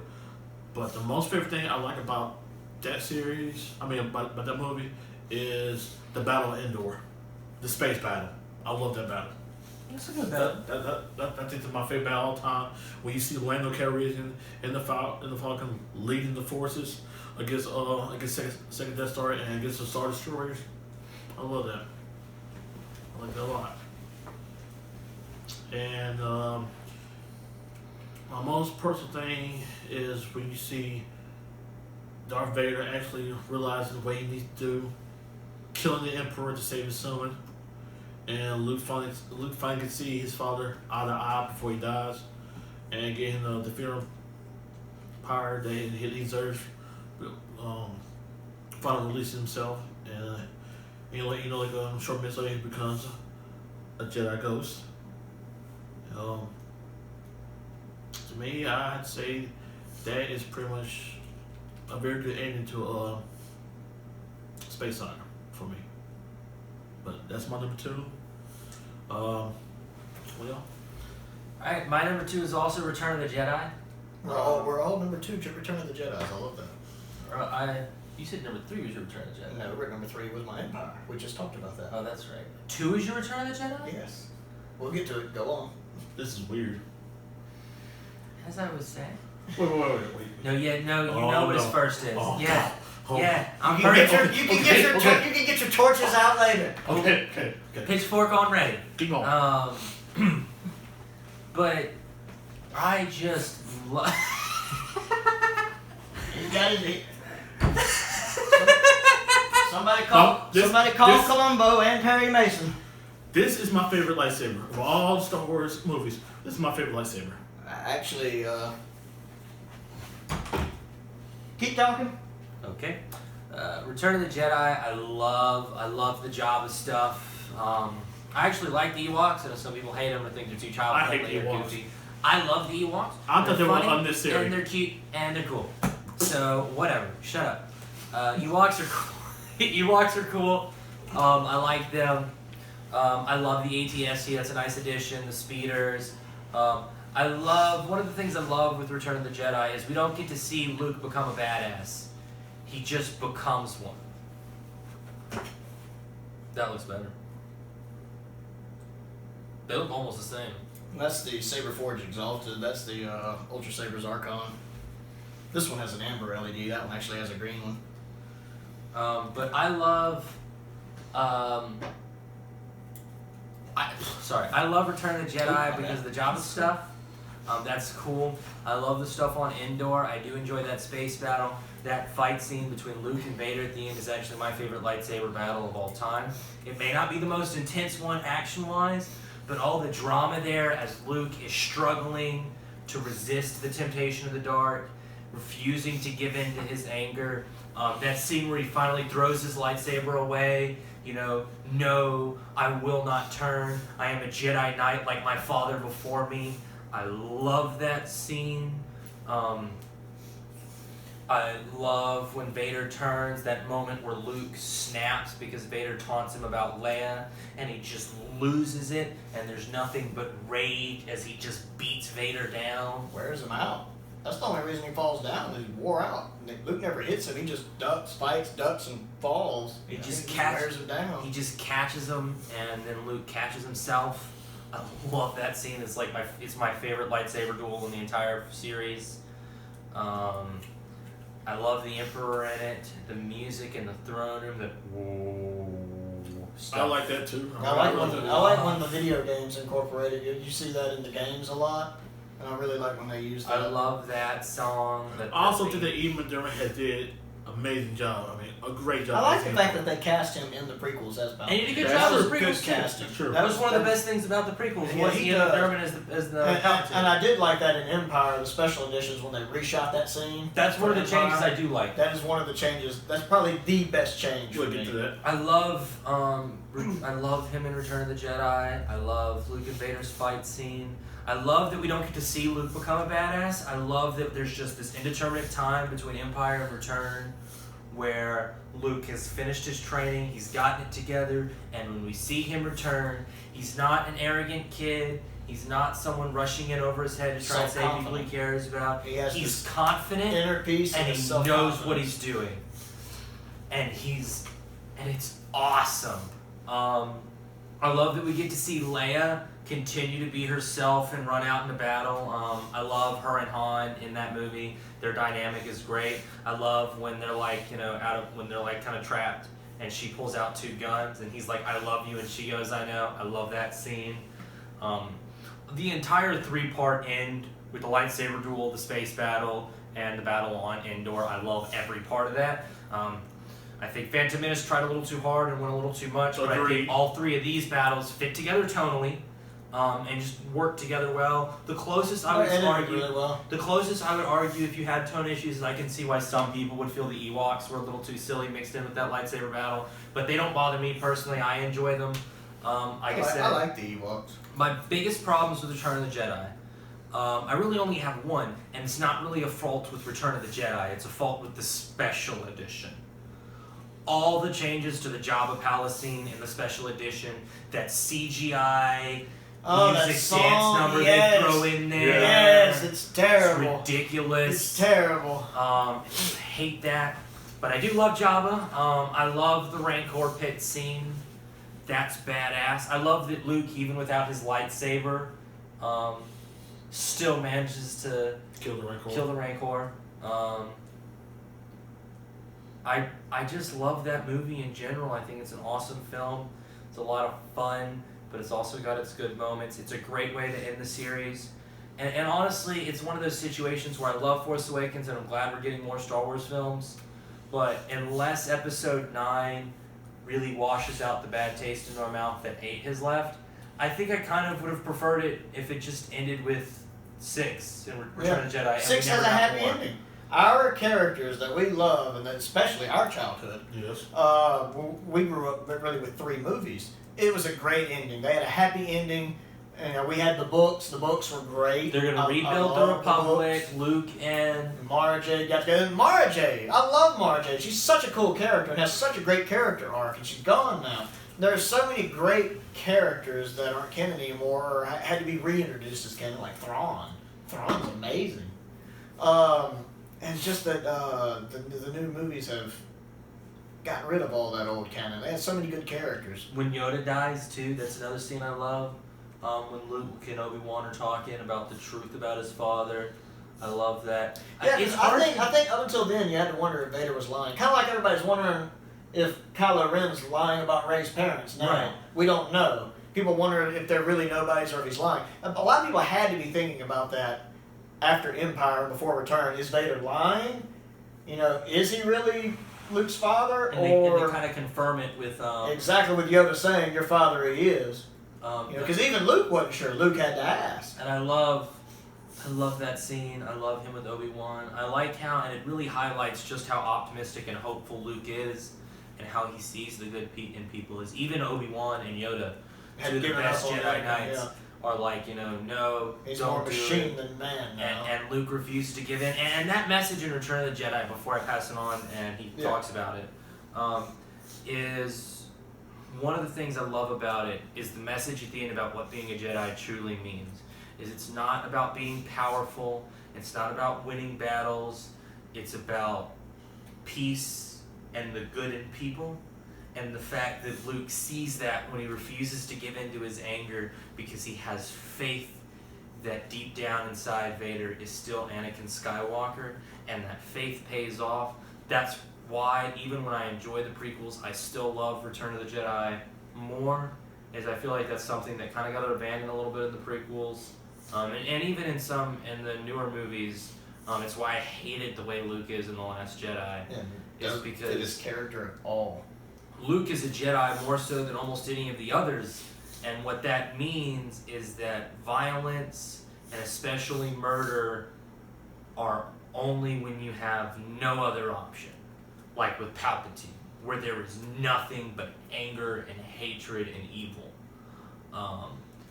And that wasn't the case with Vader even, and Luke saw that, and you get that great scene with them, and I may like Empire more, as if, process elimination is kind of already revealed. That's my favorite. Yeah.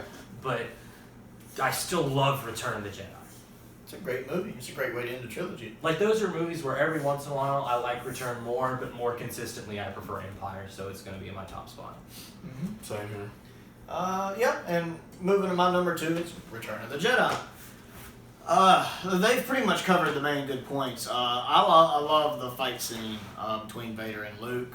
The lightsabers look really good in this one. They look the best that they do in the original trilogy. That's a big thing for me. The fight scene is short because there's a lot of talking going on, but I really like it. I like Ian McDiarmid's performance as the Emperor. He's great. How he tries to trick Luke. You take your weapon, strike me down. It's really good how he does that. I agree with him about the special edition having some issues, like that song at the beginning when it does a close up of the guy singing his mouth and he's. I don't mind the special edition ending song. I like both of the ending songs. The Nub Nub from the original and the version they used in the special edition are fine. We're good. It's just at an hour right now, and that's not counting that first part. Yes, I know. This is gonna be like I told an you hour it was going to 45. be very long. I'm gonna kneel now because someone makes up my sitting position.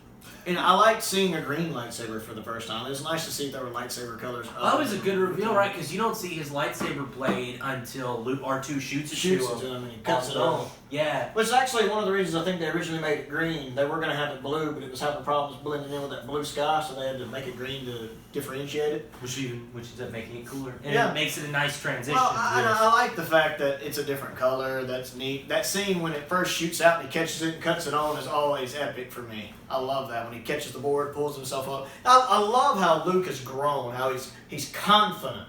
He has this inner peace. He is a Jedi Knight now. He has so much character growth off screen between movies. It's nice to see him as a Jedi Knight, That's wearing the something, black with the new haircut he has. About Luke in the original trilogy that I think those three movies do better than a lot of movies and TV shows now do, is our hero does go from being just a normal farm boy who just wants to hang out with his friends in A New Hope to this badass Jedi Knight, but it's a slow transition. We slowly watch him get better and better, and I feel like a lot of movies and television shows kind of fall even into just trap. in the course of Empire, he progresses.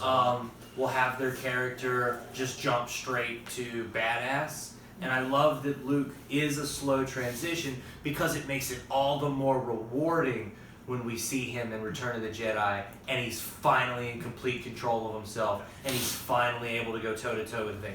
Like, I love that. I actually like the family friendliness of the movie. I like the Ewoks. I like the humor. Like when Han's stepping out and he steps on the twig and breaks it. I think that's funny.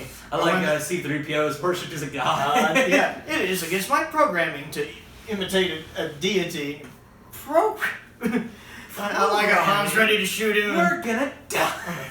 And I like how when they're about to burn Han, he's just sort of I love that. To me, that's funny. And when R2 uses the buzzsaw to cut them out, and they all just fall down. To me, the humor in it works. Chewie goes for the food, yeah. Yeah, I like when the one captain first finds out the Emperor's coming here. Yes, and he's not as forgiving as I am. We redouble our efforts. I love that. I love that. That's a little humor. You can hear the threat in it. I like how Vader can be threatening. He doesn't have to do much to be threatening. Yeah, he gets his point across very easily. Well, when the guy who force chokes people to death for failing him is more forgiving, you know you're fucked. I like how he can force choke people across a view screen. Dude's intimidating. And that's what I like about Luke, too. He still has faith in his dad when nobody else does. Even Obi-Wan has given up on Vader. His best friend, the person who's known him since a kid, or a brother, or everything, has given up on him. But his son don't. But yet in Episode 8, he's ready to kill his nephew. Again, Episode 8 just does not use. I feel like that's just going to be a long rant. Yes. We'll join in when that comes. Literally, the Luke's death bothers me, but it doesn't bother me as much as the whole killing his nephew thing. We'll say, we're having a good time. Let's enjoy ourselves for now. But Return's great, and I love how he does finally get triggered. He attacks Vader so strongly he just wears Vader down, cuts his hand off, and he catches himself. Well, it's he realizes what he's about to do. And I love that scene where he looks at his hand, and he looks at where Vader's mechanical hand, and they both have mechanical hands. And just like in Empire, when he sees his face in the mask, he's seeing what he could become. I could become like that when he sees the robotic hand that's been sliced off. This is what the dark side does to you. Yeah, that could be me. And then he throws that saber away. That's Luke Skywalker right there. He says, no, never. Throws that saber away. Says, I'll never be tempted to slay that. Ever. Ever. Even 20 years from now. Ever. I love... and it's really well done. And I don't like the new Blu-ray release of Return of the Jedi where Vader says the no before he throws the Emperor in. He goes, no. Because that didn't work very well last time, did it? Oh, no. We had Vader saying no. You know what no I hate that they added in? In Empire, and this will get more when Luke falls down, they add him yelling when he falls. Yeah. But he's not, it's because he doesn't fall. He's like, I would rather die than join They fixed that in the Blu-ray. They do? Yeah, it's not in the That's Blu-ray. another reason to get the Blu-ray, because it's like him accepting... But in the Blu-ray, they have Vader saying no when he throws the Emperor in, and you don't need that. It's never been necessary. No. Even with that mask on, the way they do the cinematography, you can see the indecision on his face as he's seeing Luke get electrocuted. He's looking at the Emperor. He's looking at Luke. I think it works better in silent. It is, because you can see the internal struggle. Some of the most powerful moments in the original trilogy, like when Luke sees his aunt and uncle are dead. Yeah. Or even the part where, again, he realizes what he's becoming when he looks at his hand. Right, He sees that hand's been cut off. You don't have to browbeat stuff over the head, people over the head with something to get the point across. And so that silence right there works for me. And the fact that he does save them, that we get that final moment with him where he says, where Vader admits that, or Anakin admits that he's been redeemed, you were right about me, tell your sister you were right. That's a very touching moment. And the way they do the Imperial theme, but with that really soft touch when he does, is really neat. And I actually will admit, I like the special edition when they have Hayden Christensen there. That's the change I like. Most people don't like that. They don't like seeing Hayden Christensen. But here's the way I look at it. I think when you're a Force ghost, you can choose how you appear. Well, here's the thing. And that to me, was the last time Anakin Skywalker really was a true Jedi until right as he's dying. And to me, if you can make yourself look like what you want, that's probably how he remembers himself. He remembers when he was young and fit and didn't have to wear the suit. So it makes logical sense that that's how he would choose to appear. Because that's the Anakin That's Skywalker, the Skywalker he knows, the good Jedi, the hopeful one, the one his wife loved. Well, because we see even in the comics, when they've done some of the comics more recently, we've seen his internal struggle, and we see that in his head for a while there, he still saw that version of Anakin when he was warring with himself. And for me, the main reason Obi-Wan always appeared as older Obi-Wan is that's what Luke's used to seeing. He's appearing as a version that Luke would recognize. That's why he's not Force Ghost Ewan McGregor. He's Force Ghost Alec Guinness, because that's the way Luke would expect him to look. So I think that Vader or Anakin would, if he could choose how he looked, he'd look like a younger Anakin. So that always made sense to me. I always really liked that. More so, at least, than an old guy that he wouldn't like. even know what he looked like. It would have been either young Anakin or like this floating stump. The bit with Yoda was really good in Return. I liked that. But you can't die. And I like that bit about, do I look so old in your eyes? Oh, like 900 years you are. Look so good. You are not. That bit there. That's funny. Return. Candy cake things? Yeah, okay. Return's a good movie. I think that is a perfect way to end the trilogy. I thought it was a good end for our heroes. It was a nice, happy ending. I really enjoyed seeing Wedge there at the celebration. I loved Admiral Akbar with all of his memes. That's a trap. I always thought that should be the Ole Miss mascot. Since Ole Miss is the Rebels, the mascot should be Admiral Akbar. The only problem with that is all of his memes are negative. We cannot reveal firepower of that magnitude. That's a trap! They won't last that long against that Death Star. Or those Star Destroyers. All of his memes are negative. I love the shirt I've seen, though. It's a picture of Admiral Akbar in a Ghostbusters outfit holding up a trap. I want to get that shirt. It's great. And I could go on forever. This video is going to be like 50,000 hours long, so I'm going to stop there. But Return is my second favorite. It was a really good ending for the original trilogy. I know a lot of people consider it the weakest link of the original trilogy, and maybe where Star Wars started to go off the rails. I think it's a phenomenal movie. Maybe it's because I watched it the first time as a kid, and so it was made for kids. I like the Ewoks. I thought all of the characters are well developed, and it's just a good movie. It's easily my favorite movie of the original trilogy. You spent almost 2 minutes on that review. I'm not surprised. I've been hanging around him too long. Okay, so You're number one. All right, I guess everybody no more than Let's this. hear your bandwagon statement. Oh, come on. Shut up. In his defense, Return and Empire are very close for him. Yes, they are. Yes, Well, they are. I can get that. Like, the reason I say Empire is two specific reasons I'll get into later. But if it's more of like 4 months out of the year, I prefer Return of the Jedi.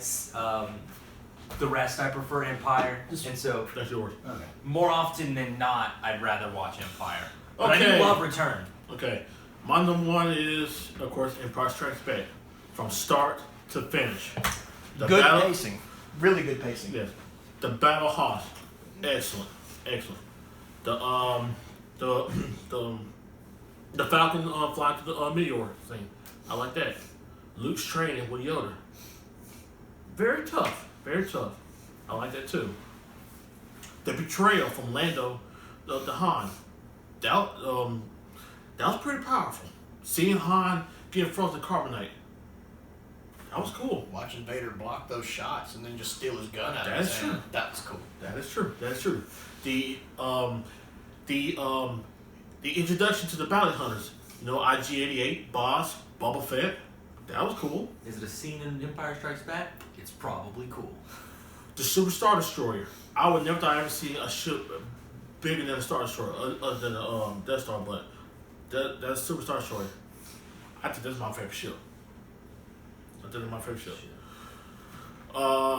The way that Vader was in this movie, all dark, and all dark and has no feelings. I like that. I like that in the bad guy. The way that Luke's training is cool. My favorite lightsaber battle is Empire Strikes Back between Luke and Vader. And the big secret when Vader tells Luke that he's his father. I didn't see it coming. I like that. Like I said, Empire, the one, start to finish. 30-year-old spoiler alert. Vader's his father. But Empire Strikes Back, my number one film all time. Everything that he said about Empire, I have to agree. Hot battle. The hot battle. The hot battle is fantastic. The walkers, they may be slow, but they're pretty damn powerful. The snow speeders. Have you seen the new Bad Lip reading video? It's set to the Hoth battle. Oh, You well, know, I'm and gonna the one that look do that up after the this. Yoda one, the Seagull Stop Now, they have a new one. It's But when I he can't remember the name of it. It's set to the Hoth battle. I'll look that up after this. But what he said about me being bandwagon on Empire, no way. Hell no. No way. I'm no bandwagon. No, I can see what You he's see saying. him wearing the Patriots hat over here. No, but hear me out. I agree with you. My Empire is my favorite too. But I think that Lee has a good point. Because while I love Empire because of all these different elements and because of things that I loved as a kid that I still love to this day, and maybe if I hadn't seen it as a kid, I might disagree now. But they're my favorite things from the trilogy that I remember loving as a little kid are in Empire. But I also know plenty of people who have seen all the Star Wars movies maybe once, and they'll just blindly say Empire is their favorite. It's one of the things, she'll just admit that she likes the prequels most because they're the ones she remembers loving and seeing as a kid. Mm-hmm. Which is, you may not agree with it, but I can respect if someone's gonna I'm sure I'm gonna hate what you're about to say is your number one, but I can at least respect. Get your pitchforks and torches ready, folks. I can at least respect that, he's gonna be honest. Give him that one. Skywalker children. I don't like this. He's astounded it cuts on. I don't have any of these. It's alright, she's astounded he turns on. Yes, we do have lightsabers. Just like when he goes to say his number one, we're both ready. Just like Agreed.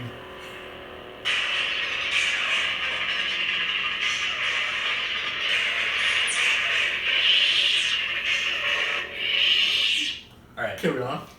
Wait, is it my turn now? Yeah. Or you? Yeah. Okay. The Empire is my favorite. The Hoth battle is my favorite battle in all of Star Wars. It is. I love the snow speeders. Those are my favorite vehicles in all of Star Wars. Actually. Why? I don't know. Just something about the snow speeders. I love. I understand. Look, I understand they're not everyone's favorite. Mm-hmm. It's just I remember being a little kid and loving the snow speeders. And the funny thing is they're not originally meant for snow. Remember, they were having to adjust them for snow. That's why they couldn't take them out earlier that night. Is the snow speeders are my favorite for some reason. I know lots of people would. I know they're not I everyone's wonder what favorite. they're normally called. And I Speeders? can see that. What do they normally call the snow speeders? Just speeders? Are they speeders? Regular speeders? Normal weather speeders? What are these things called when they're not on Hoth? If they're having to adjust the snow speeder for snow. We call them snow speeders then too. The only good thing about it is the tow cables. So I can understand why people don't like them, or at least they're not everyone's favorite. They're but not for too good me, against AT-ATs.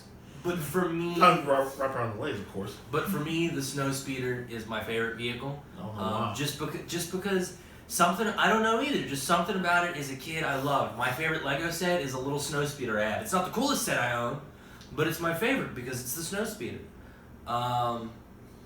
What else? I love Han Solo. He's my favorite character in all of Star Wars. That's one of the reasons I like Empire more. Is he gets less screen time in return for obvious reasons. But to the fact that he gets so much in Empire, I love his character in Empire. That's when we truly get to see the ending of his turn. and as he just kind of embraces who he is inside and what he's becoming. That portrayal with Lando is great. I love how we get to see Lando. Like, a lot of people hate Lando because, like, oh, he betrayed them. But, like, he didn't have a choice. yeah, he was backed into a pretty big corner. Well, not only that, but, like, there. he couldn't just look at, like, okay, he doesn't want to betray his friends, but he is the leader of a city. He's got a lot of people under him. Right, and he's got to take care of them, too. But besides, how many people besides the Emperor and Tarkin can look at Vader and be like, no? You know what Vader's response would have been? So, I love that. I love Luke's training. And it's one of the things that I think defines Luke's character most at the end of Empire, is when he's leaving Dagobah. Because a lot of people I know use that statement to defend Last Jedi and be like, oh, well, he was self-centered then and It's not that he was self-centered and egotistical. He knew he wasn't strong enough to take on Vader, but that didn't matter to him. Han and Leia were in trouble. His friends needed him. It didn't matter if he was going to die. It didn't matter if he could save them. If there was any way and any possibility that him going there could help them, then he had no choice in his mind. And my favorite characters are the characters that think like that. That's why the 10th Doctor is my favorite of the Doctors. It's a bit of a tangent. But, like, I love when a character, like, when there's the right thing to do, it doesn't matter if they believe in it. It doesn't matter if they can do it. It's what they're going to do because they don't see a choice, because they're those kind of people. And I love that scene. Yes, that's one of my favorite lines in all of Transformers. He's like, you know, all this time I've been fighting for my destiny, and now I realize I have no choice at all. To find out whether I have a choice or not, just to find I have no choice at all. I love characters like that, and that scene right there, I think, perfectly defines who Luke is and why he doesn't work in The Last Jedi, is because Luke Skywalker, more than anything else, he wouldn't abandon his friends. Cares about others and cares about his friends. He would rather die a slow, painful death without a second of hesitation than abandon and let the same his reason. friends down. I mean, he went. He thought he might be going to his death when he went to save his dad. And I love that. You remember when he says that? In a few minutes, I'll be dead, and you along with me. And he's okay with that. Because he tried. He did everything he could to try to save his dad. And that's Luke Luke is Skywalker. not selfish at all. And that's what I love about him. But I'll go more into that when we talk about The Last Jedi. I love that scene. I love we get to see just how powerful Vader is there, because Luke's done his training and he's gotten better and he's trying, and Vader's just like toying with him. Like, you can tell Vader could have killed him like but Vader a few wanted him seconds alive. into the fight. But he toys with him and he plays with him, and then when he's hanging on that thing. Yeah, actually, so that's when Vader starts to take him seriously. Because before then, Vader's using one hand just to trap him in the thing, and he even says that, "Oh, too easy." And he's like, you know, it's not until he force jumps out that Vader's like impressive. Most impressive. You know, Luke is fighting Vader and he reveals who he is, and that's why I hate that scream in the special edition, because again, it shows who Luke is. He refuses to fall to the dark side, and so when his father is like, join me, he would rather die. He'd rather fall to his death or fall into space and die than become a Sith and become Vader. Just the way he does that. I mean, he doesn't jump off, he just lets go. He just lets go and falls off. I love that. And then we get the first hint of him and Leia's connection through the Force. When he calls her. He calls out to her and she senses him. I love that. I like the Wampa. The Wampa is one of my favorite Star Wars animals. Again, maybe it's just because I saw it as a kid, but I love the Wampa. I think it's cool. No, that's right. You probably did actually see the Wampa as a kid. Yeah. We didn't see the Wampa as the kid. We saw his shadow. Yeah. So I like that. Because I always remember the movie with the Wampa screaming at his arm cut off. Well, that's a special edition thing. Right. The original version never actually showed the Wampa. Oh, there's nothing I forgot to mention on why I like episode 5 so much. The way they redid when Luke talks to the Emperor. No, Vader talks to the Emperor, don't you? Yeah, that's right. Yeah, We like the fact they reshot that scene with Ian McDermott. Yeah, that works better. That is the best change in the original trilogy. Yes. I absolutely love that. Because it just works. It does. That and the Anakin change are my two favorites because they actually make sense to me. Yeah, the Anakin one would be my second favorite from Return. Not counting just all the little CG touch-ups, of course. But yes. And the discussion that they re-edit. When the Emperor says, I have no doubt that this boy is the the Anakin of Offspring. Oh, Yeah, yeah. how is that possible? Yeah, they I did like that. change the lines up a little Yeah, bit. they did, but But, I like they that. work. Yeah, They it work. really works. Another thing I love, before I pass the baton to Lee with Empire Strikes Back, is I love a good love story. Like when a love story is done well in a film, I love it. And Han and Leia's love story in Empire Strikes Back is done well. I think this. Yes. I think this was I that's do more love genuine how they than the bicker in prequels. it, though. You can see their chemistry in every single scene they're in. They bicker, but they don't bicker like two people that hate each other. They bicker like two people who've been together forever. Mhm.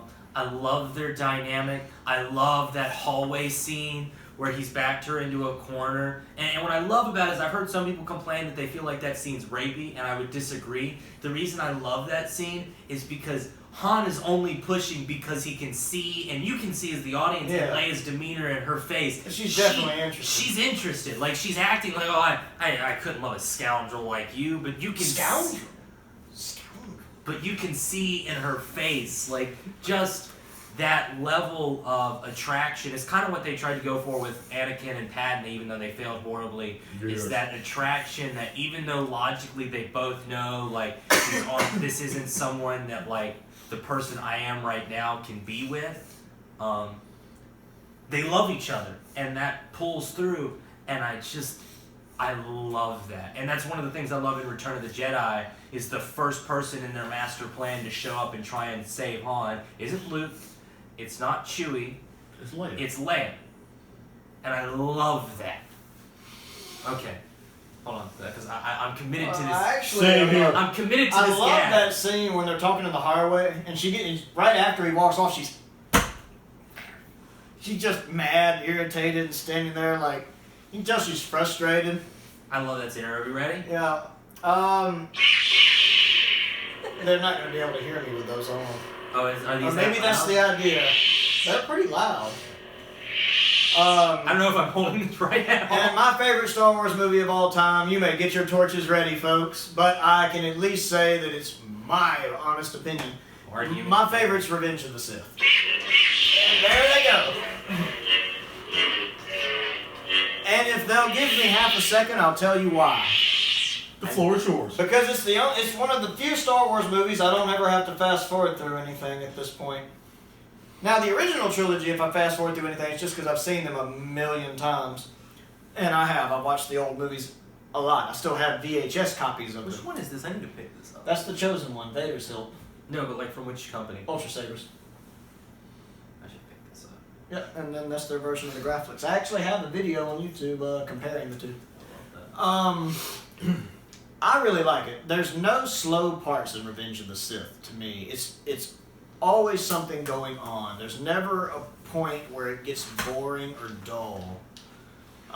There's constantly things happening. Also, the lightsabers look fantastic.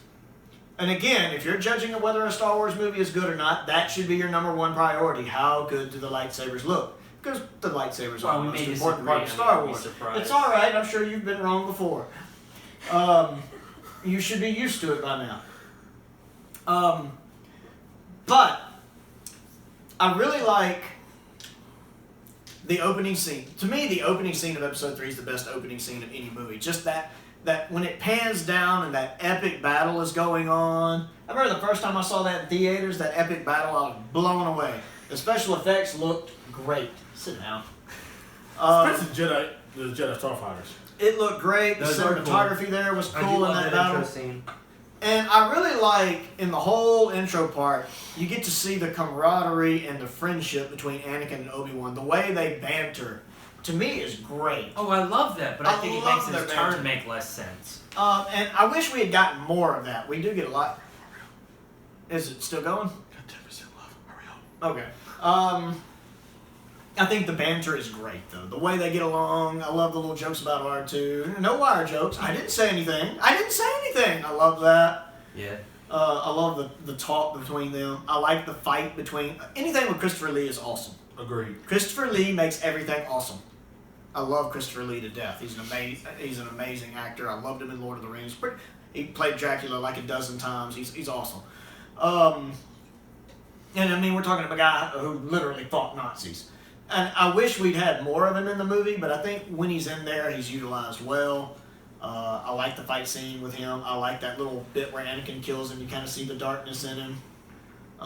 Grievous to me was a little underused. A lot of Grievous being a badass we see more from Clone Wars or other media. One also, the Clone Wars in general, I think helps. Like, it makes more sense on why they send Obi-Wan, because him and General Grievous had a history in Clone Wars. And the Grievous fight is not bad to me. Grievous, like I said, he's good. He's just, to me, a little underdeveloped for just that movie. His backstory is good in other media. The turn happens a little quick. I have an issue with that too. But think of everything this movie's having to do. This movie has to do a lot. It has a very little amount of time to do a lot of work. I mean, you literally have to go from here to here in this movie to set up for A New Hope. And I think it does a pretty good job. That's one of the reasons why I think the turn happens fast. But he does kind of go from 1 second of, what have I done? Just causing Mace Windu's death to killing children. As you pointed out. Bit indecisive here. That was quick. And I wish we'd seen the death of the Jedi in more detail. We get a few shots of some of the Jedi getting killed, but I wish we'd seen a little more of that just to see how big of a scale it is. The lightsaber battles in it are good. I like Yoda fighting the Emperor. That's pretty cool. I love Mace Windu's fight with the Emperor. The fact Mace actually wins that fight, and Mace is just so good with a lightsaber. I didn't quite like how quickly Palpatine kills the other Jedi in it. It seems like he manages to kill 2 of them before they can move, and just the timing and filming of that don't work. I get that. I think how George put it was, instead of changing Ian around the fight, they wanted to change the fight around Ian to make sure it worked, so they didn't have to use much CGI. And I get why they had to do some of the things they did there, but I like the way they do it in the book better. That it explains he moves so fast the Jedi don't even have time to react before he's killed 2 of them. It doesn't really come across great in the movie. But I like that Mace Windu's a badass and the fact he had won the fight. But, he doesn't expect Anakin to betray him. That's his downfall. I like seeing the Emperor's face get changed into the Emperor's face. Now we know how that happened. We'd always just assumed it was using the dark side for all those years. Like in Knights of the Old Republic, when you go dark, it happens. But now we find out he just got fried and then kept going. I liked the Anakin Obi-Wan fight. I actually like Hayden Christensen's acting in this one. I get he's a little cheesy when he turns dark. He gets a little campy. Before that, though, I think he's good. No, I do like him before he goes dark. I think he's good. And even dark, I don't mind him. It's not bad. Well, and one of my favorite scenes with Hayden Christensen was in that movie when he finds out Padme is pregnant, is we can see his fear of getting caught. What are we going to do with these kids? But also his utter joy. Yeah, he's happy. We're not going to worry about it. That is a good moment when he just smiles and doesn't worry about it. And the fact, I get the theme of the movie of, he's so scared that this is going to happen to his wife that he inadvertently causes it to happen. Yeah, very Shakespearean. It is, and that's a really neat touch. A lot of people don't seem to really analyze this, but I think it's a really neat touch. I enjoyed it. The Anakin Obi-Wan fight is good. It's a little overdone, and there's some unnecessary flourishes to it. I think the Duel of the Fates fight in Episode 1 is better choreographed, but overall it works for me. Seeing Anakin actually become Vader was cool. The little nose scene doesn't bother me as much as it does some people, because I get that finding out Padme's dead would be pretty upsetting, considering what else he just went through with getting burned. He'd be pretty upset. So that doesn't cause me to cringe like it does some people. But seeing him as Vader, hearing the breathing, hearing James Earl Jones' voice was pretty awesome. The main reason the movie is my favorite is just, I actually think it's paced pretty well. I think the first half of it when they're in the ship is phenomenal. I love that scene. It is great. That whole part of the film. I enjoy when the ship's crashing and Obi-Wan's like, another happy landing. I love that. The humor works. I love the camaraderie between Anakin and Obi-Wan before the turn. And that sense of when Obi-Wan and him part ways and he says, may the Force be with you, my friend. You get that notion right there that they're not going to see each other again as they are. That when they see each other again, they'll be enemies. I knew that just the way that scene was filmed, that was the last time they would see each other as friends when they parted ways. And sure enough, that's what happened. And having a bit of understanding why Anakin didn't trust the Jedi. They were doing some underhanded things. I get why they were doing them, But I could see from Anakin's point of view, because Palpatine to him was a mentor, someone who'd been watching out for him since he was a boy. He didn't know he was evil. So I can understand why he was being pulled in different directions, plus he was stressed about his wife. Take it from someone who works 2 jobs. I can understand different stresses going on. And ultimately how it led to his downfall. But I think Revenge of the Sith is a good movie. I think the only reason it gets so much hate is that it's attached to the other 2. I think if Revenge of the Sith is measured as its own movie, it has flaws, but it's still a great movie. I'm utterly convinced that a lot of people don't like it simply because it's part of the prequel trilogy and that it's so closely tied to the other 2 movies, which are nowhere near as good. As its own movie, it's my favorite Star Wars movie. We're going to stop. I think his phone is about to die, so we're going to go ahead and stop there. We've been ranking our Star Wars movies. His girlfriend's probably very bored and ready to kill us, but she's just playing on her Switch. She's happy. If you've watched it all the way through, God bless you. You must be very bored. Get a life, Jesus. I promise I didn't intend for it to take this long, but after hearing him do his first movie, this is going to take a while. And we will do We'll do a review of Last Jedi as as soon as we get a chance, and we'll try to get that up and get our thoughts on that. It won't be as long, I promise. Anyway, this is Prowl 1701. I appreciate you watching, and y'all have a fantastic New Year. May the Force be with you.